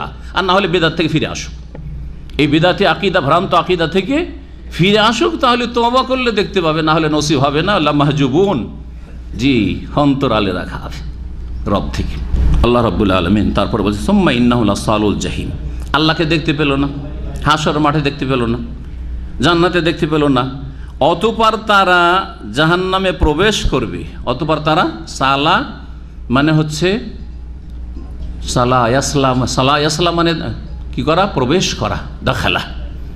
জি, লা ইয়াসলাহা ইল্লাল আশকা তাসলা নারান হামিয়া, আছে না? সুম্মা ইন্নাহু লাসালুল জাহিম, অতঃপর তারা জাহান্নামে প্রবেশ করবে। জাহিম জাহান্নামের নাম। সুম্মা ইউকালু, তারপরে এই জাহান্নামীদেরকে জাহান্নামে তারা জ্বলতে থাকবে, আর বলা হবে ফেরেশতাদের মাধ্যমে, হাযাল্লাযী কুনতুম বিহি তুকাজ্জিবুন, এইটাই সেই দিন, পরকালের দিন, যেটাকে তোমরা মিথ্যা মনে করতে, বিশ্বাস করতে না। কাল্লা, কোশ্চিন কালেও না, শোনো বা সত্যি কথা শোনো, হাক্কান ইন্না কিতাবাল আবরার লাফি ইল্লিয়িন, নিশ্চয় আবরার, গত সপ্তাহে এই শব্দটি এসেছিল, বররুনের বহু বচন। আল্লাহর নামও বার, কিন্তু আব্দুল বার, বুঝলেন? আল্লাহর 99টা নামের একটি নাম হচ্ছে বার। আর নেক লোককেও বার বলা হয়। সৎ সন্তান, নেক সন্তানকে বারুন, ওয়ালাদুন বারুন বলা হয়। বারুন বে ওয়ালিদাইহি, মাতা পিতার সাথে সদাচরণকারী সন্তান। তো আবরার মানে হচ্ছে নেক লোকেরা, নিশ্চয়ই সৎকর্মশীল বা ভালো মানুষরা যারা, ইন্না কিতাবাল আবরার, নিশ্চয়ই সৎকর্মশীলদের ভালো মানুষদের লিখনি বা আমলনামা হবে কোথায়? লাফি ইল্লিয়িন, ইল্লিয়িনে হবে। ইল্লিয়িনের ব্যাখ্যা করে দিয়েছি, সুউচ্চ স্থান। তাদের আমলনামা সেখানে থাকবে, মৃত্যুর পদে তাদের রুহগুলি সেখানে পৌঁছে দেওয়া হবে, আলাম আরওয়াহ, রুহের জগতে, আত্মার জগতে। এবং জান্নাত ইল্লিয়িন, সুউচ্চ স্থান, সুউচ্চ স্থানে রয়েছে। ওমা আদরাকা মা ইল্লিয়ুন, কি করে তুমি জানবে বা কিভাবে তুমি জেনেছো মা ইল্লিয়ুন, যে ইল্লিয়ুন কি জিনিস? তাহলে বোঝা গেল যে ইল্লিয়ুনের বহু বচন হচ্ছে ইল্লিয়ুন বা ইল্লিয়িন। জি হ্যাঁ, এটা হচ্ছে জামান্নাস সালেম যেমন হয়, কখনো মুসলিমুন কখনো মুসলিমিন, কখনো মুসলিমুন কখনো মুসলিমিন, ঠিক এই রাবের পরিবর্তন হয়ে থাকে। কিতাবুম মারকুম, সেটা হচ্ছে লিখিত আমলনামা, লিখিত আমলনামা, লিখিত কর্মলিপি। কিতাবুন মারকুম কোনটা? সেটা ওই কিতাব আল আবরার। এখানেও এটা হচ্ছে ইল্লিনের ব্যাখ্যা না, কিসের ব্যাখ্যা? সেটা ওই যে ইন্না কিতাব আল আবরার, নেক লোকদের যে আমলনামা, সেটা লিখিত আমলনামা, লিখা আছে, সব কিছু রেকর্ড হয়ে আছে। ইয়াশহাদুহুল মুকাররাবুন, যেটা প্রত্যক্ষ করে, যেটা প্রত্যক্ষ করে, আল মুকাররাবুন, আল্লাহর সান্নিধ্য প্রাপ্ত ফেরেশতারা, মালায়েকা, আল মালায়েকাতুল মুকাররাবুন, মুকাররাব করিব থেকে, যাদেরকে নিকটবর্তী করা হয়েছে, যাদেরকে একেবারে কাছে রাখা হয়েছে। আল্লাহর মানে আরশ আজিমের চারিদিকে যে অসংখ্য ফেরেশতা রয়েছে, মালায়েকা মুকাররাবিন, আল্লাহ নৈকট্য প্রাপ্ত ফেরেশতা, তাদেরকে এখানে মুকাররাবুন বলা হয়েছে, যারা প্রত্যক্ষ করে কি? নেক লোকের আমলনামা প্রত্যক্ষ করে। যে শাহেদা ইয়াশহাদু মানে হাজির থাকা, শাহেদা ইয়াশহাদু মানে প্রত্যক্ষ করা, সচক্ষে দেখা। শাহেদা ইয়াশহাদু মানে সাক্ষী দেওয়া, কারণ সাধারণত সাক্ষী দেখার পরই হয়, জিনিসটা সম্পর্কে দেখে বা জেনেই সাধারণত দেওয়া হয় নিশ্চিত জ্ঞানের ভিত্তিতে। সেই জন্য শাহেদার অর্থ সাক্ষী দেওয়া হয়ে থাকে, কিন্তু শাহেদা ইয়াশহাদু মানে হচ্ছে প্রত্যক্ষ করা। আলেমুল গায়বি ওয়াশ শাহাদা, এই জন্য আল্লাহ রাব্বুল আলামিন সম্পর্কে আল্লাহ কি বলছেন? তিনি দৃশ্য আর অদৃশ্যের জ্ঞানী। আলেমুল গায়ব, অদৃশ্যের জ্ঞানী, আর ওয়াশ শাহাদা, আলেমুশ শাহাদা মানে যা দেখা যায় তার সমস্ত সেসব সম্পর্কেও। ইন্নাল আবরারা লাফি নাঈম, নিশ্চয়ই যারা সৎকর্মশীল নেক লোক, তারা সুখে স্বাচ্ছন্দ্যে থাকবে বা নিয়ামতে থাকবে, আল্লাহর নিয়ামতে অবস্থান করবে। আলাল আরাইকে, আরিকাতুনের বহু বচন। আরিকা হচ্ছে আরামদায়ক কেদারা। কেদারাকে বুঝেন? আচ্ছা, ইংলিশ বলতে পারেন তাই না? কুরসিও বলতে পারেন, মাশাআল্লাহ, কুরসি। জি, তো আসন, আসন, জি হ্যাঁ। আজকালকার যুগে সোফা হচ্ছে আরাইক, দুনিয়ার এগুলো আসন, আরামদায়ক, একটু গদিতে আরামে বসছেন আপনি, আরাইক, আরিকা।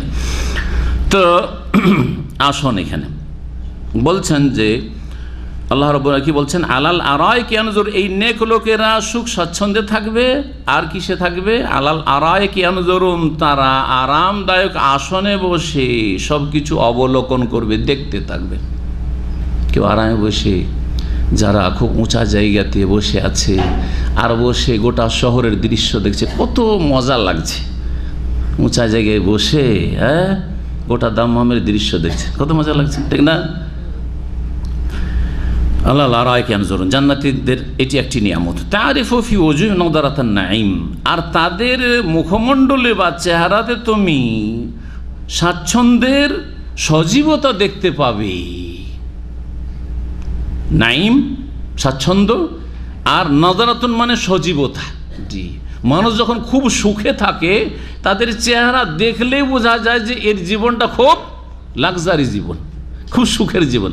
ধনীদের ছেলে, রাজা বাদশাদের ছেলে, যারা বড় ক্ষমতার মালিক, অভাব নেই, কোনো টেনশন নেই, আর খুব সুখে লালিত পালিত, ছোট থেকে দেখতে ফুলের মতো কত সুন্দর, তাই না? কিন্তু যারা মাঠে ঘাটে যায় আর কষ্ট করে, ফর্সা ছেলেও মলিন হয়ে গেছে, চেহারা কালো হয়ে গেছে, হয় না? হয় না? যারা সৌদি আরবে রোদে বাতাসে কাজ করে, এখানে কালো হয়ে থাকে, দেশে ছুটি গেলে দেশ থেকে ফর্সা হয়ে আসে, দেখেছেন? ভালো করে খেয়াল করে। আবার আমরা যারা ছায়াতে কাজ করি, দেশে গিয়ে এক সপ্তাহ থাকলে অবস্থা খারাপ হয়ে যায়, চেহারা আসল রং ফিরে চলে আসে। কথা বোঝা কি? সৌদি আরব রংটা কিন্তু আসল রং না, বা এটিকে আসল বলেন, সেইটাই নকল বলেন, যে দেশে জন্ম নিয়েছে সেটাকে আসল ধরলে তা আসল না, এটা ঠিক না। নজরাতান নাই, মানুষ যখন সুখে থাকে। জান্নাতে ওই রকমই, জান্নাতীদের চেহারা দেখেই বোঝা যাবে, তাদের চেহারার সজীবতা দেখেই বুঝতে পারবে যে এরা অত্যন্ত সুখী, এদের মতো সুখী দুনিয়াতে কেউ নেই। ইউসকাউনা মিন রাহিকি মাখতুম, তাদেরকে পান করানো হবে মোহরাঙ্কিত জান্নাতি সুধা থেকে। রাহিক হচ্ছে খালেস আর শারাবুল খালেস, এমন মদ, মদ বললে তো খারাপ লাগে শুনতে, তাই না? কিন্তু সেটা জান্নাতি মদ, যেখানে 4টি নহর থাকবে। সূরা মুহাম্মদে আল্লাহ বলেছেন 4টি নহর কিসের কিসের বলতে পারেন?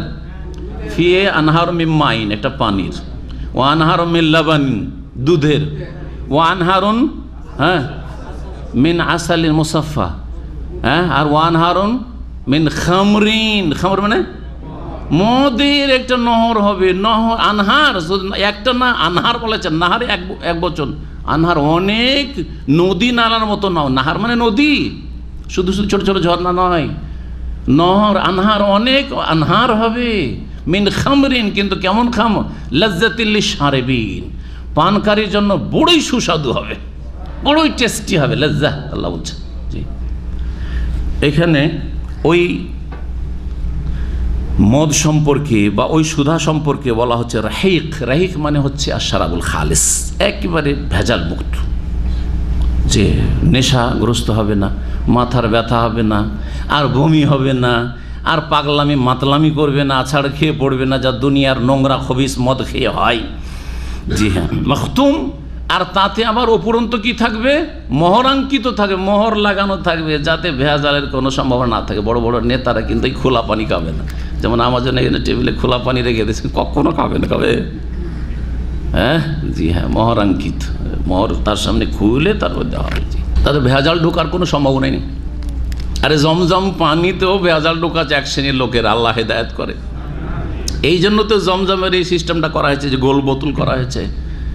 এই ওমরা যে গাড়িগুলো থামতো, আর এই অফিসগুলো আপনার নিয়ে যেত না বাস, আশেপাশে খামসারিয়াল আসলে খামসারিয়াল পাওয়া যেত, আর নিয়ে এসে এক সপ্তাহ থাকতো না, তাতে কী হইতো? বিকৃতি চলে, পানি খারাপ হয়ে যেত, পানির রং পাল্টে গেছে। হ্যাঁ, আস্তাগফিরুল্লাহ ওয়া আতুবু ইলাইহি। এতেও যদি মানুষ ধোকা দেয়, তাহলে কোথায় পৌঁছে গেছে? কত বড় ধোকাবাজ! দামের দিক দিয়ে, মূল্যের দিক দিয়ে ঠিক মূল্য নিল, এটাও হয়তো তাতফিফ, মোতাফিফিন, যাদের জন্য ধ্বংস। জমজম বেচাও ধ্বংস হবে, কথা বুঝতে পেরেছেন? জি, মাখতুম খেতামহ মিস্ক।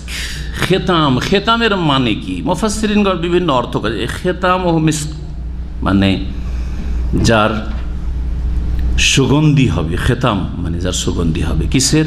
কস্তুরীর একটা অর্থ। খেতামন মানে তাহলে কি? সুগন্ধি। পান করবে, অতি সুগন্ধি পাবে। সেন্ট কিসের আসছে?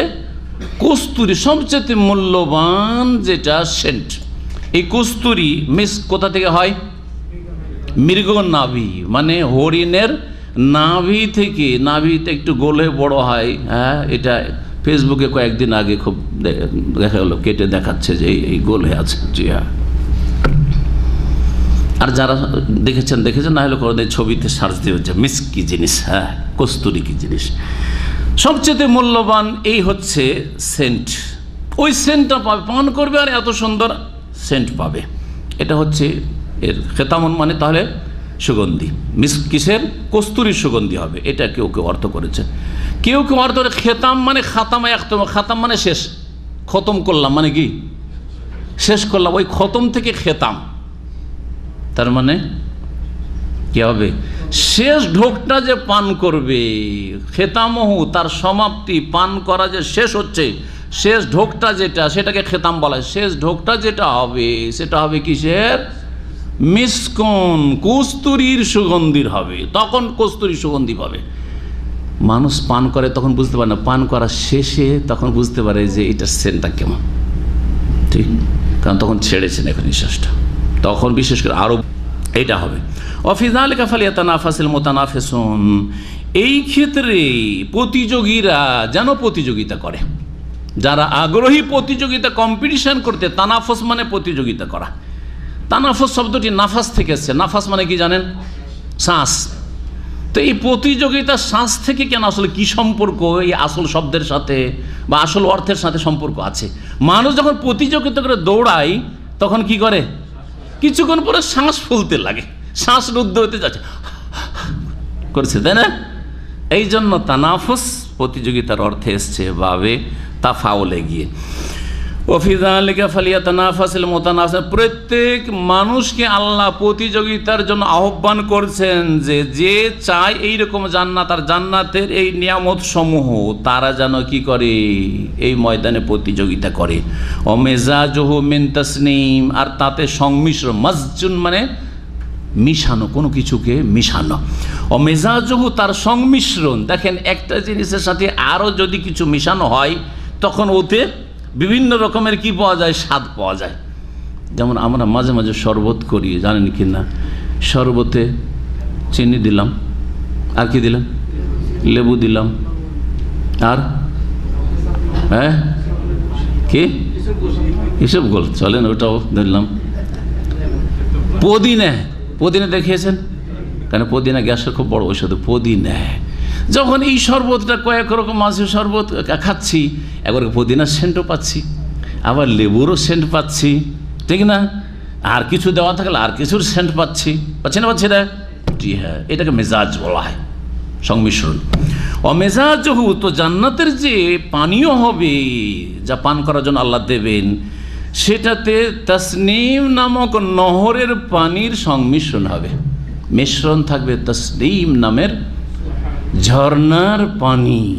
এই তাসনিম আবার কি জিনিস? সুবহানাল্লাহ। আইনান, এমন একটি ঝর্ণা, এমন একটি জান্নাতের ঝর্ণা, ইয়াশরাবু বিহাল মুকাররাবুন, মানে ইয়াশরাবু মিনহাল মুকাররাবুন, যেই ঝর্ণা থেকে আল্লাহর নৈকট্য প্রাপ্ত, সান্নিধ্য প্রাপ্ত বান্দারা একমাত্র পান করবে।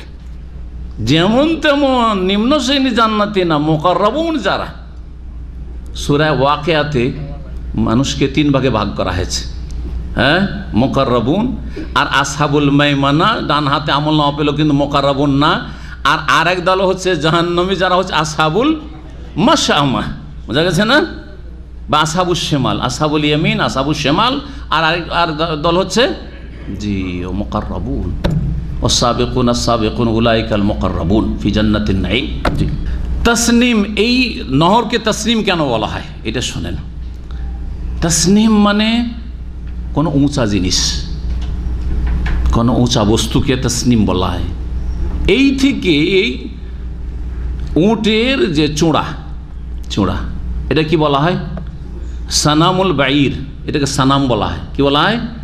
এইরকমই ষাঁড়ের যে চূড়াটা উঁচা হয়ে থাকে, শরীরের সবচেয়ে উঁচা জায়গা হচ্ছে এই চূড়াটা, কিন্তু সেটা কি বলা হয়? সানাম বলা হয়। জি হ্যাঁ, ইসলামের সানাম বলা হয়েছে একটি হাদিসে, সিন নুন আলিফ মিম। জি, সানাম। এই হাদিস কারো মুখস্থ আছে? ওয়াজিরওয়াতু সানামিহি কি? আল জিহাদ। নবী করিম সাল্লাল্লাহু আলাইহি ওয়াসাল্লাম বলেছেন সালাত হচ্ছে এই, সাদকা যাকাত হচ্ছে এই, আর সিয়াম হচ্ছে এই, আর তারপরে হ্যাঁ, আর জিহাদ হচ্ছে ইসলামের সর্বোচ্চ চূড়া। জিহাদ জনগণ করবে, জনগণ বেরিয়ে পড়বে নিজে থেকে, না তাদেরকে কেউ বের হওয়ার হুকুম দেবে? কে হুকুম দিবে? বড় পীর সাহেব, যে বাংলাদেশের যে বড় পীর, তার এ অধিকার নাকি? কার? বড় যে হজরত তার নাকি? বড় হুজুর, হ্যাঁ, হাফিজি হুজুর নাকি? না, কেউ দেবে না। গ্র্যান্ড মুফতি নাকি? না, কে দেবে? শাসক দেবে। জি, এটা হচ্ছে প্রথম শর্ত জেহাদের ঘোষণার জন্য। তারপরে জেহাদ লুকিয়ে না, বন জঙ্গলে লুকিয়ে না। কথা বোঝা গেছে? জেহাদ হবে আলাল এলান, আর তার কিছু শর্ত রয়েছে। সেই শর্তগুলির একটি শর্ত হচ্ছে যে দেশের কোনো মুসলিম শাসকের নেতৃত্বে হইতে হবে। এই না যে আপনাদের আমিরে জামাত করে দিয়েছেন সে ঘোষক না, মোটি ঘোষক না, দেশের নেতা হইতে হবে, যাতেই করে ঝুঁকির মুখে মোকাবেলায় দাঁড়াতে পারে। বড় হিকমত রয়েছে, মুসলিম জাতির সর্বনাশ না হয়, প্রোটেকশনের ব্যবস্থা দিতে পারে, এর রিয়াকশন হলে প্রতিরোধ গড়ে তুলতে পারে। এই ক্ষমতা কার কাছে আছে? শাসক ছাড়া। কার কাছে আছে? কারোর কাছে নেই। তো একটি শর্ত। দ্বিতীয় শর্ত যে বিজয়ের সম্ভাবনা থাকতে হয়। মক্কার মতো অবস্থায় দুর্বল অবস্থা থাকে তাহলে নয়, যেই মুসলিম জাতির 95 জন বেনামাজি, সেই জাতির মধ্যে যোগ্যতাটাই কিসের আছে বলেন? জিহাদ করবে বলেন? ইমানি যোগ্যতা আছে, শারীরিক যোগ্যতা আছে, আর্থিক যোগ্যতা আছে, মানে বা যেটা লাগে জিহাদের রণক্ষেত্রে যে লাগে, হ্যাঁ, মোকাবেলা করার জন্য যোগ্যতা আছে, সব কিছু তাদের ধার করা, তাদেরকে পয়সা দিয়ে কিনে নিয়ে আসতে হবে, নিজের তো কিছুই নেই আছে। তাহলে কোত্থেকে? এমনি শুধু আবেগী হইলে হবে না, সুস্থ মস্তিষ্কে চিন্তা করতে হবে। ইসলামের জিহাদ একটি গুরুত্বপূর্ণ বিষয়, কিন্তু এই জিহাদের জন্য বেশ কিছু শর্ত রয়েছে। জি হ্যাঁ, জিহাদের নাম দিয়ে মুসলিম জাতিকে ধ্বংস না করা হয়, মুসলিম জাতির নেক মানুষগুলিকে ধ্বংস না করা হয়, মুসলিম জাতির শক্তি ক্ষয় না করা, বরবাদ না করা হয়, জিহাদের নাম দিয়ে কাফেরদের সুযোগ না করে দেওয়া হয় আরো মুসলিম জাতিকে শেষ করার জন্য বা মুসলিম দেশের উপর আক্রমণের জন্য। একটা অজুহাতে গোটা আফগানিস্তানকে বরবাদ করে দিল, হলো না? হইল না? তাহলে এই সুযোগ করে দিবেন, কালকে আপনার দেশও যাবে না, ক্ষতি করবেন না, লাভ করার চেষ্টা করবেন, আর লাভ না করতে পারলে চুপ থাকবেন, বাড়িতে বসে থাকবেন, আর ব্যক্তি জীবনে ইবাদতবন্দি এটাই আপনার নাজাতের জন্য যথেষ্ট হবে। আর আল্লাহকে বলবেন লা ইউকাল্লিফুল্লাহু নাফসান ইল্লা উসআহা, আল্লাহ এর বিষয়ে আমি পারি না, বাকি এটা তুমি মাফ করে দাও, যদি আমার উপর থাকেও আর ত্রুটি হয়ে থাকে মাফ করে দাও, আর আমার ওপর যদি না থেকে থাকে তো আল্লাহ তো ধরবেন না, বরং বাড়লেই আল্লাহ ধরবেন যে তুমি বাড়াবাড়ি কেন করলে, তোমার এখানে কি ক্ষমতা ছিল। বহু উদাহরণ দিয়ে আপনাদেরকে বুঝিয়েছি। আপনার স্ত্রীর মাথায় কাপড় নেই, আপনি জবরদস্তি তাকে টেনে হেসড়ে মাথায় কাপড়টা উঠিয়ে দিতে পারবেন, কিন্তু আপনার ভাইয়ের স্ত্রী পারবেন? আপনার গ্রামের কোনো মহিলার পারবেন না? লাত খাবেন? মহিলাদের লাথি খেতে হবে, খেতে হবে না? আরে মহিলার গায়ে হাত দিতে গেছে, মাথায় কাপড় দেওয়ার নামে মার খেতে হবে না? জি হ্যাঁ, এই মারটা কোনো জুলুম না, মায়ের খাওয়ার হকদার আপনি। কারণ অপর মহিলার ক্ষেত্রে আপনার বল প্রয়োগ করার কোনো অধিকার নেই, খুব বেশি মুখে বলা আপনার অধিকার ছিল যে বাবা রে, হে মায়েরা তোমরা মাথা ঢাকো, পর্দা করো, এতটুকু বলতে পারতেন আপনি, এর বেশি আপনার অধিকার নাই। বল প্রয়োগ করলে সরকার করবে। তসনিম বোঝাচ্ছিলাম, তসনিম নহর, আইনান ঝর্ণা হবে সেটি। ইন্নাল্লাযীনা আজরামু, এখন জান্নাতীদের কথা বলা শেষ, এখন আবার অপরাধী যারা জাহান্নামী তাদের কথা বলছেন। দুনিয়াতে এদের আচরণ কি ছিল? যেমন তাদের খারাপ আচরণ ছিল, তেমনই তাদের পরিণামটা হবে আখিরাতে জাহান্নামে। আল্লাহ বলছেন ভাই ইন্নাল্লাযীনা আজরামু, নিশ্চয় যারা অপরাধী, আজরামা ইউজরিমু মানে অপরাধ করা, যারা অপরাধ করতো দুনিয়াতে মুজরিমিন ছিল। কানু মিনাল্লাযীনা আমানু ইয়াদহাকুন, তারা মুমিন মুসলিমকে দেখলে হাসাহাসি করত, ঠাট্টা উপহাস করত। ইয়াদহাকুন, যাকে ইয়াদহাকু মানে হাসাহাসি করা, মজাক করত, এদেরকে নিয়ে উপহাস করত, হেও করত, করে না? জি হ্যাঁ, ধার্মিক লোকদেরকে উপহাস করা, এটা কার চরিত্র? জি হ্যাঁ, মুজরিমিনের চরিত্র। আল্লাহ বলছেন কারো টাকনার উপর কাপড় থাকে ওকে নিয়ে উপহাস করা, কারো দাড়ি থাকে ওকে নিয়ে উপহাস করা, হ্যাঁ, কেউ যদি ঢিলা ঢালা লেবাস পরে, পাঞ্জাবি পরে, ঢিলা পোশাক পরে, প্যান্ট শার্টে না থাকে তো উপহাস করা, বোরখা পরে, পর্দা করে, সেজন্য উপহাস করা, এগুলি কাদের কাজ? মুজরিমিনদের কাজ। আল্লাহ বলছে সে মুজরিমিন মুসলিম জাতির মুনাফিক মুজরিমিন হোক, আর না হয় কাফের জাতিদের মধ্য থেকে হোক না কেন, ইন্নাল্লাযীনা আজরামু, দুই রকম মুজরিম, মুসলিমদের ঘরের মুজরিম অপরাধী, আর না হলে বাইরের অপরাধী এরা। এইরকমই লেখালেখি করা ইসলামের বিরুদ্ধে, ইসলামের বিধিবিধানের বিরুদ্ধে বা ধার্মিকদের বিরুদ্ধে যারা লেখালেখি করে তারা হচ্ছে মুজরিমিন। ইন্নাল্লাযীনা আজরামু, নিশ্চয় যারা অপরাধী, কানু মিনাল্লাযীনা আমানু ইয়াদহাকুন, তারা মুমিন মুসলিমদেরকে দেখে উপহাস করত, হাসাহাসি করত।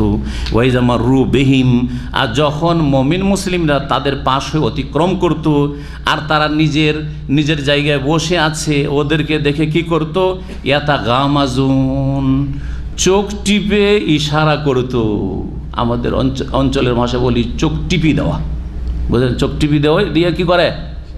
ইয়ার কি করা, ঠাট্টা করা। জি হ্যাঁ, বিভিন্ন রকম ভাবে। জি এটা গামাজুন, গামজ, চোখের ইশারায় চোখ টিপা দিয়ে কি করা? উপহাস করা, মানুষকে ছোট মনে করা, তুচ্ছ মনে করা। এই কাজটা কারা করত?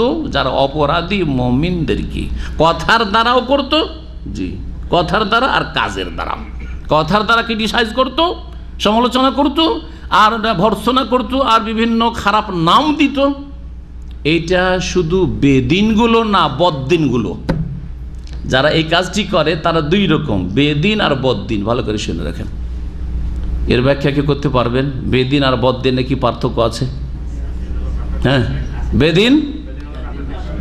বেদিন হচ্ছে মুসলিম সমাজের মুনাফিকগুলো, যারা দিনের শত্রু, ইসলামের শত্রু, ইসলামের বিধিবিধানের শত্রু, পর্দার শত্রু আর ধার্মিকতার শত্রু।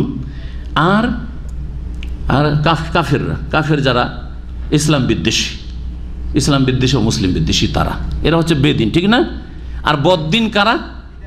যাদের দিন আছে কিন্তু খারাপ দিন। বদ মানে খারাপ, দিন আছে, ধর্ম আছে, কিন্তু ধর্মটা তাদের খারাপ ধর্ম। তারাও কিন্তু উপহাস করে, তারাও কিন্তু আমাদের সহি আকীদা সুন্নাহর অনুসারী ভাইদেরকে দেখে চোখ টিপে ঠাট্টা মজাক করে, এদেরকে তুচ্ছ মনে করে না? সুতরাং বদ্দিনদের উপহাস শোনেন, আরে ওয়াহাবি লাহাবি লামজহাবি, ঠিক না?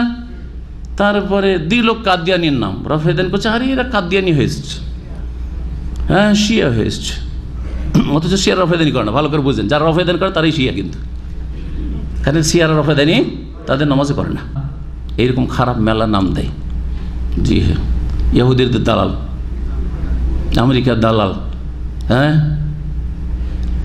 হ্যাঁ, আরব দেশগুলির দালাল, ওদের রিয়াল খেয়ে কথা বলে।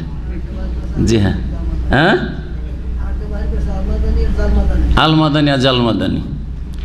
আর ওদের যারা মদিনা এসে থাকেও নি, ওর দাদা হুজুর কেউ মদিনায় থাকতো, এখন নাতিরাও মাদানি। আমি একদিন বলেছি, এই জন্য ওদের নাম ধরে ধরে বলেছি। আছে না নেই? হোসেন আহমদ মাদানি, তিনি মদিনায় থেকেছেন, কিন্তু তার ছেলেরা কেউ মদিনায় থাকে না। কী করে মাদানি হলো?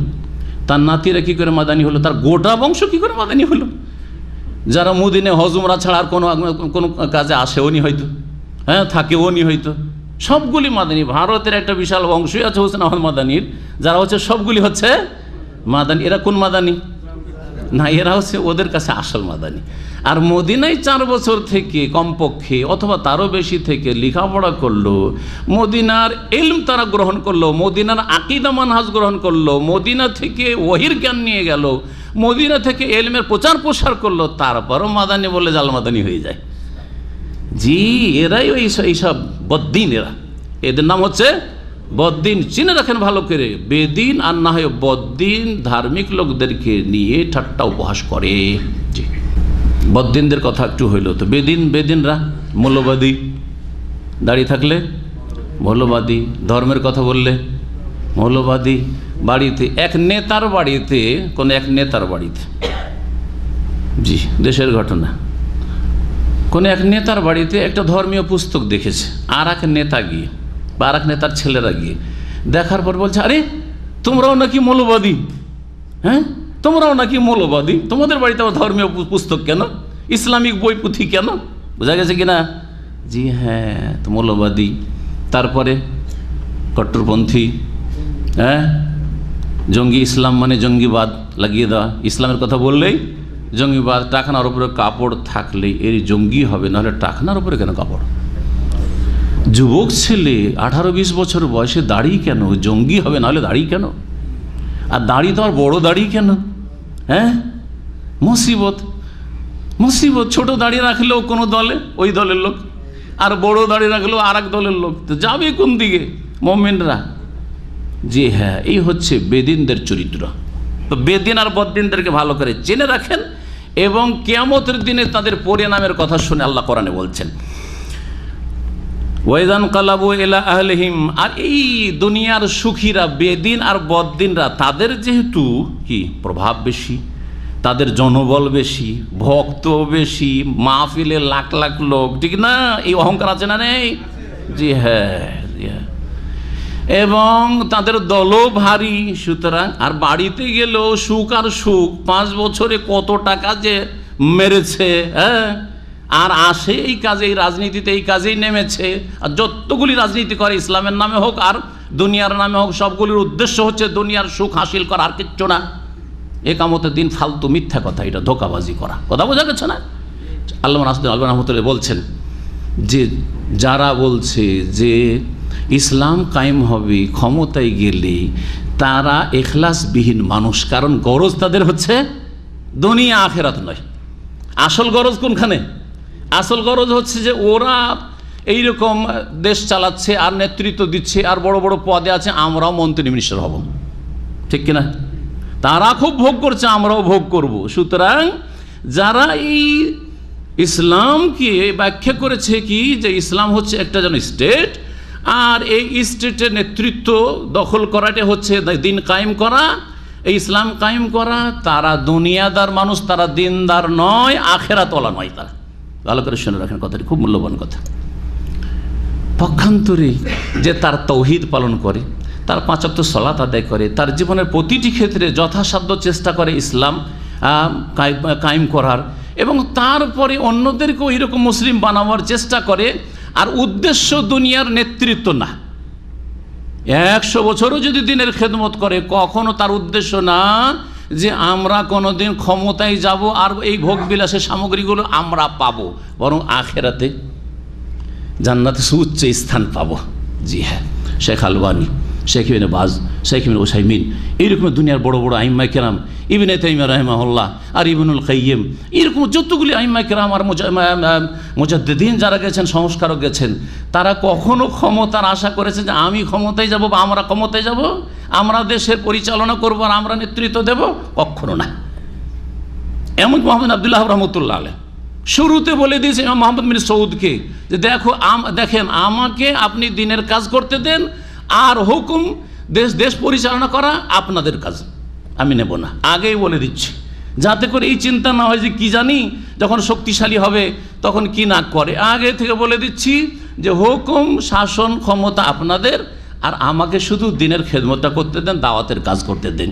এই যে কবর মাজার পূজা হচ্ছে আর গাছের পূজা হচ্ছে, নারীরা গাছকে জড়িয়ে ধরছে সন্তান নেওয়ার জন্য, যে গাছে সন্তান দিতে পারবে, গাছের সাথে আলিঙ্গন করলে, এগুলোকে আমাকে উচ্ছেদ করতে দেন এই আরব জাজিরা থেকে। বোঝা গেছে না? সেজন্য এই দাওয়াতে আল্লাহ বরকত দিয়েছেন। জি, এই দাওয়াতে আল্লাহ বরকত দিয়েছেন, যে দাওয়াতে ইখলাস আছে।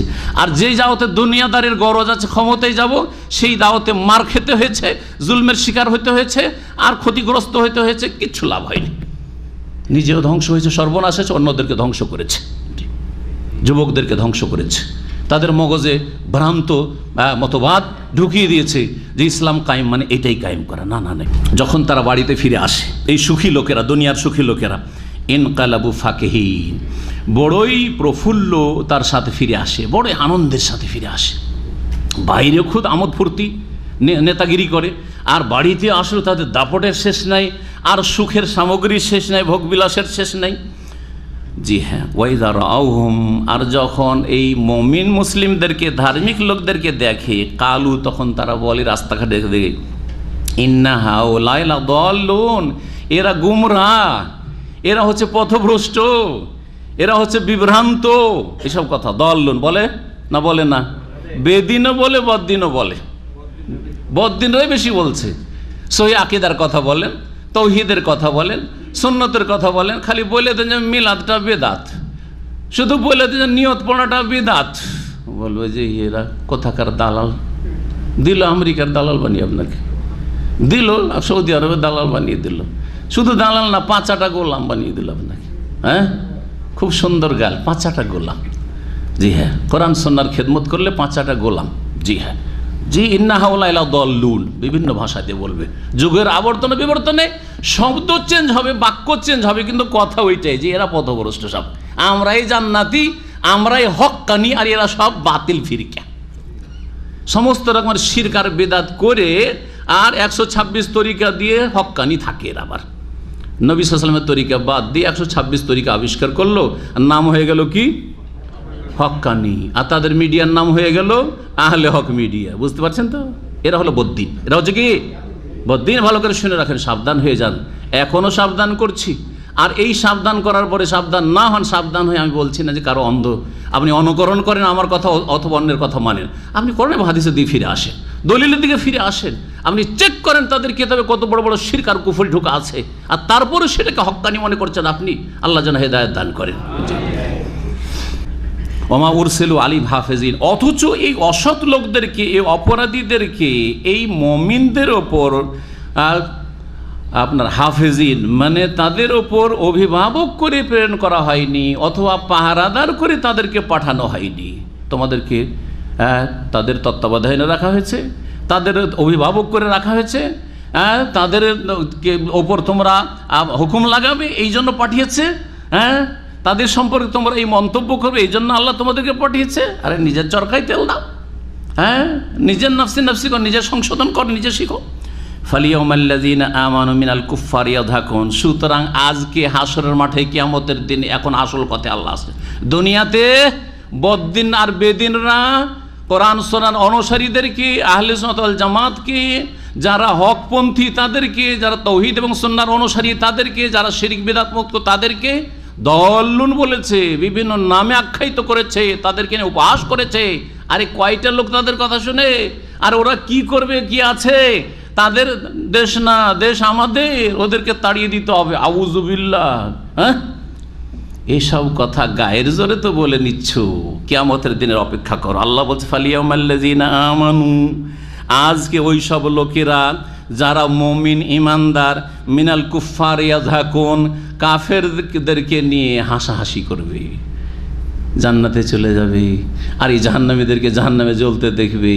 আর আল্লাহ বলবেন যে তোরাকে নিয়ে দুনিয়াতে হাসাহাসি করে চলে বেদিন বদ্দিনরা, শিরকি আকীদা রাখতো বা বেদিন বিধর্মে মুনাফিক ছিল, হাসাহাসি করেছে, একটু তোরাও প্রতিশোধ বদলা নিয়ে নে। আজকে তোদেরকে বদলা নেওয়ার সুযোগ দিলাম, তোরা একটু হাস এদের ওপর। কেমন লাগছে? মজা লাগছে তো? জাহান্নামের আগুন কেমন লাগছে? আযাব কেমন লাগছে? খুব ভালো লাগছে?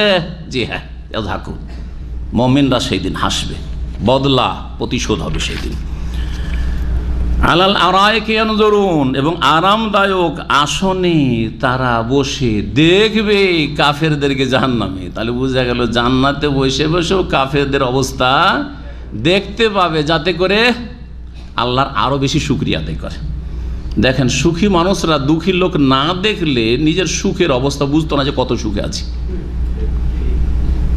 আপনি সব সময় ঘরের কোনায় এসিতে বসে থাকেন, বুঝবেন না যে গ্রীষ্মকালে আল্লাহ কত বড় নিয়ামত আপনাকে দিয়ে রেখেছেন, অথচ এইটা একটা ছোট্ট নিয়ামত।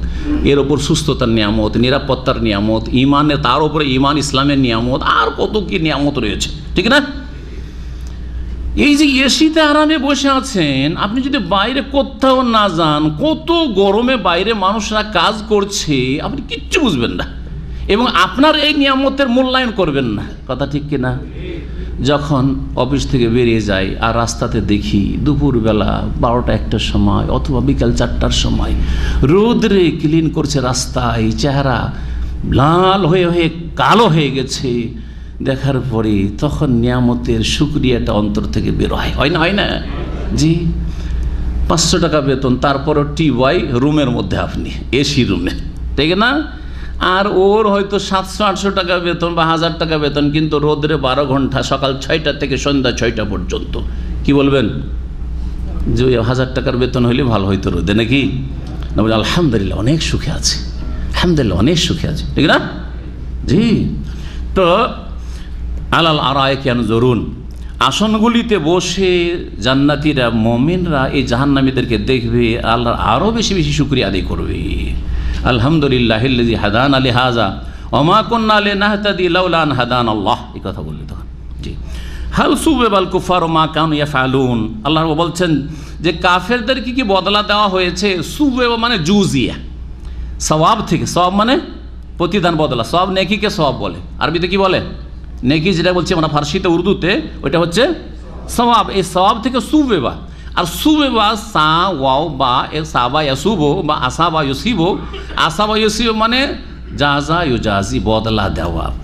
হাল জুজিয়া, সুবে মানে হচ্ছে হাল জুজিয়া, হাল সুবে আল কুফার, আল্লাহ বলছেন কাফেরদেরকে কি বদলা দেওয়া হয়েছে? মা কানু ইয়াফআলুন, তাদের কৃতকর্মের বদলা কি তারা পেয়েছে? আল্লাহ জিজ্ঞেস করবেন, আল্লাহর ফেরেশতা জিজ্ঞাসা করবে কাফেরদেরকে, এই বদ্দিনদেরকে, এই বেদিনদেরকে, যে তোমরা জাহান্নামে বদলাটা পেয়েছো তো? হাল সুবেবাল কুফার মা কানিয়া ফালুন, জান্নাতীদেরকে বলবে যে তোমাদেরকে নিয়ে তো খুব উপহাস ঠাট্টা করেছিল, হেউ করেছিল দুনিয়াতে, আজকে এই কাফেরগুলো তাদের কৃতকর্মের বদলা পেয়েছে তো, আজকে বেদিন বদ্দিনগুলো তাদের কৃতকর্মের শাস্তি পেয়েছে তো। হাল সুবেবাল কুফার মা কানিয়া ফালুন। হাযা ওয়া সাল্লাল্লাহু আলা মুহাম্মদ ওয়া আলা আলিহি ওয়া সাহবিহি আজমাইন। সুবহানাকাল্লাহুম্মা ওয়া বিহামদিকা আশহাদু আল্লা ইলাহা ইল্লা আনতা আস্তাগফিরুকা ওয়া আতুবু ইলাইক।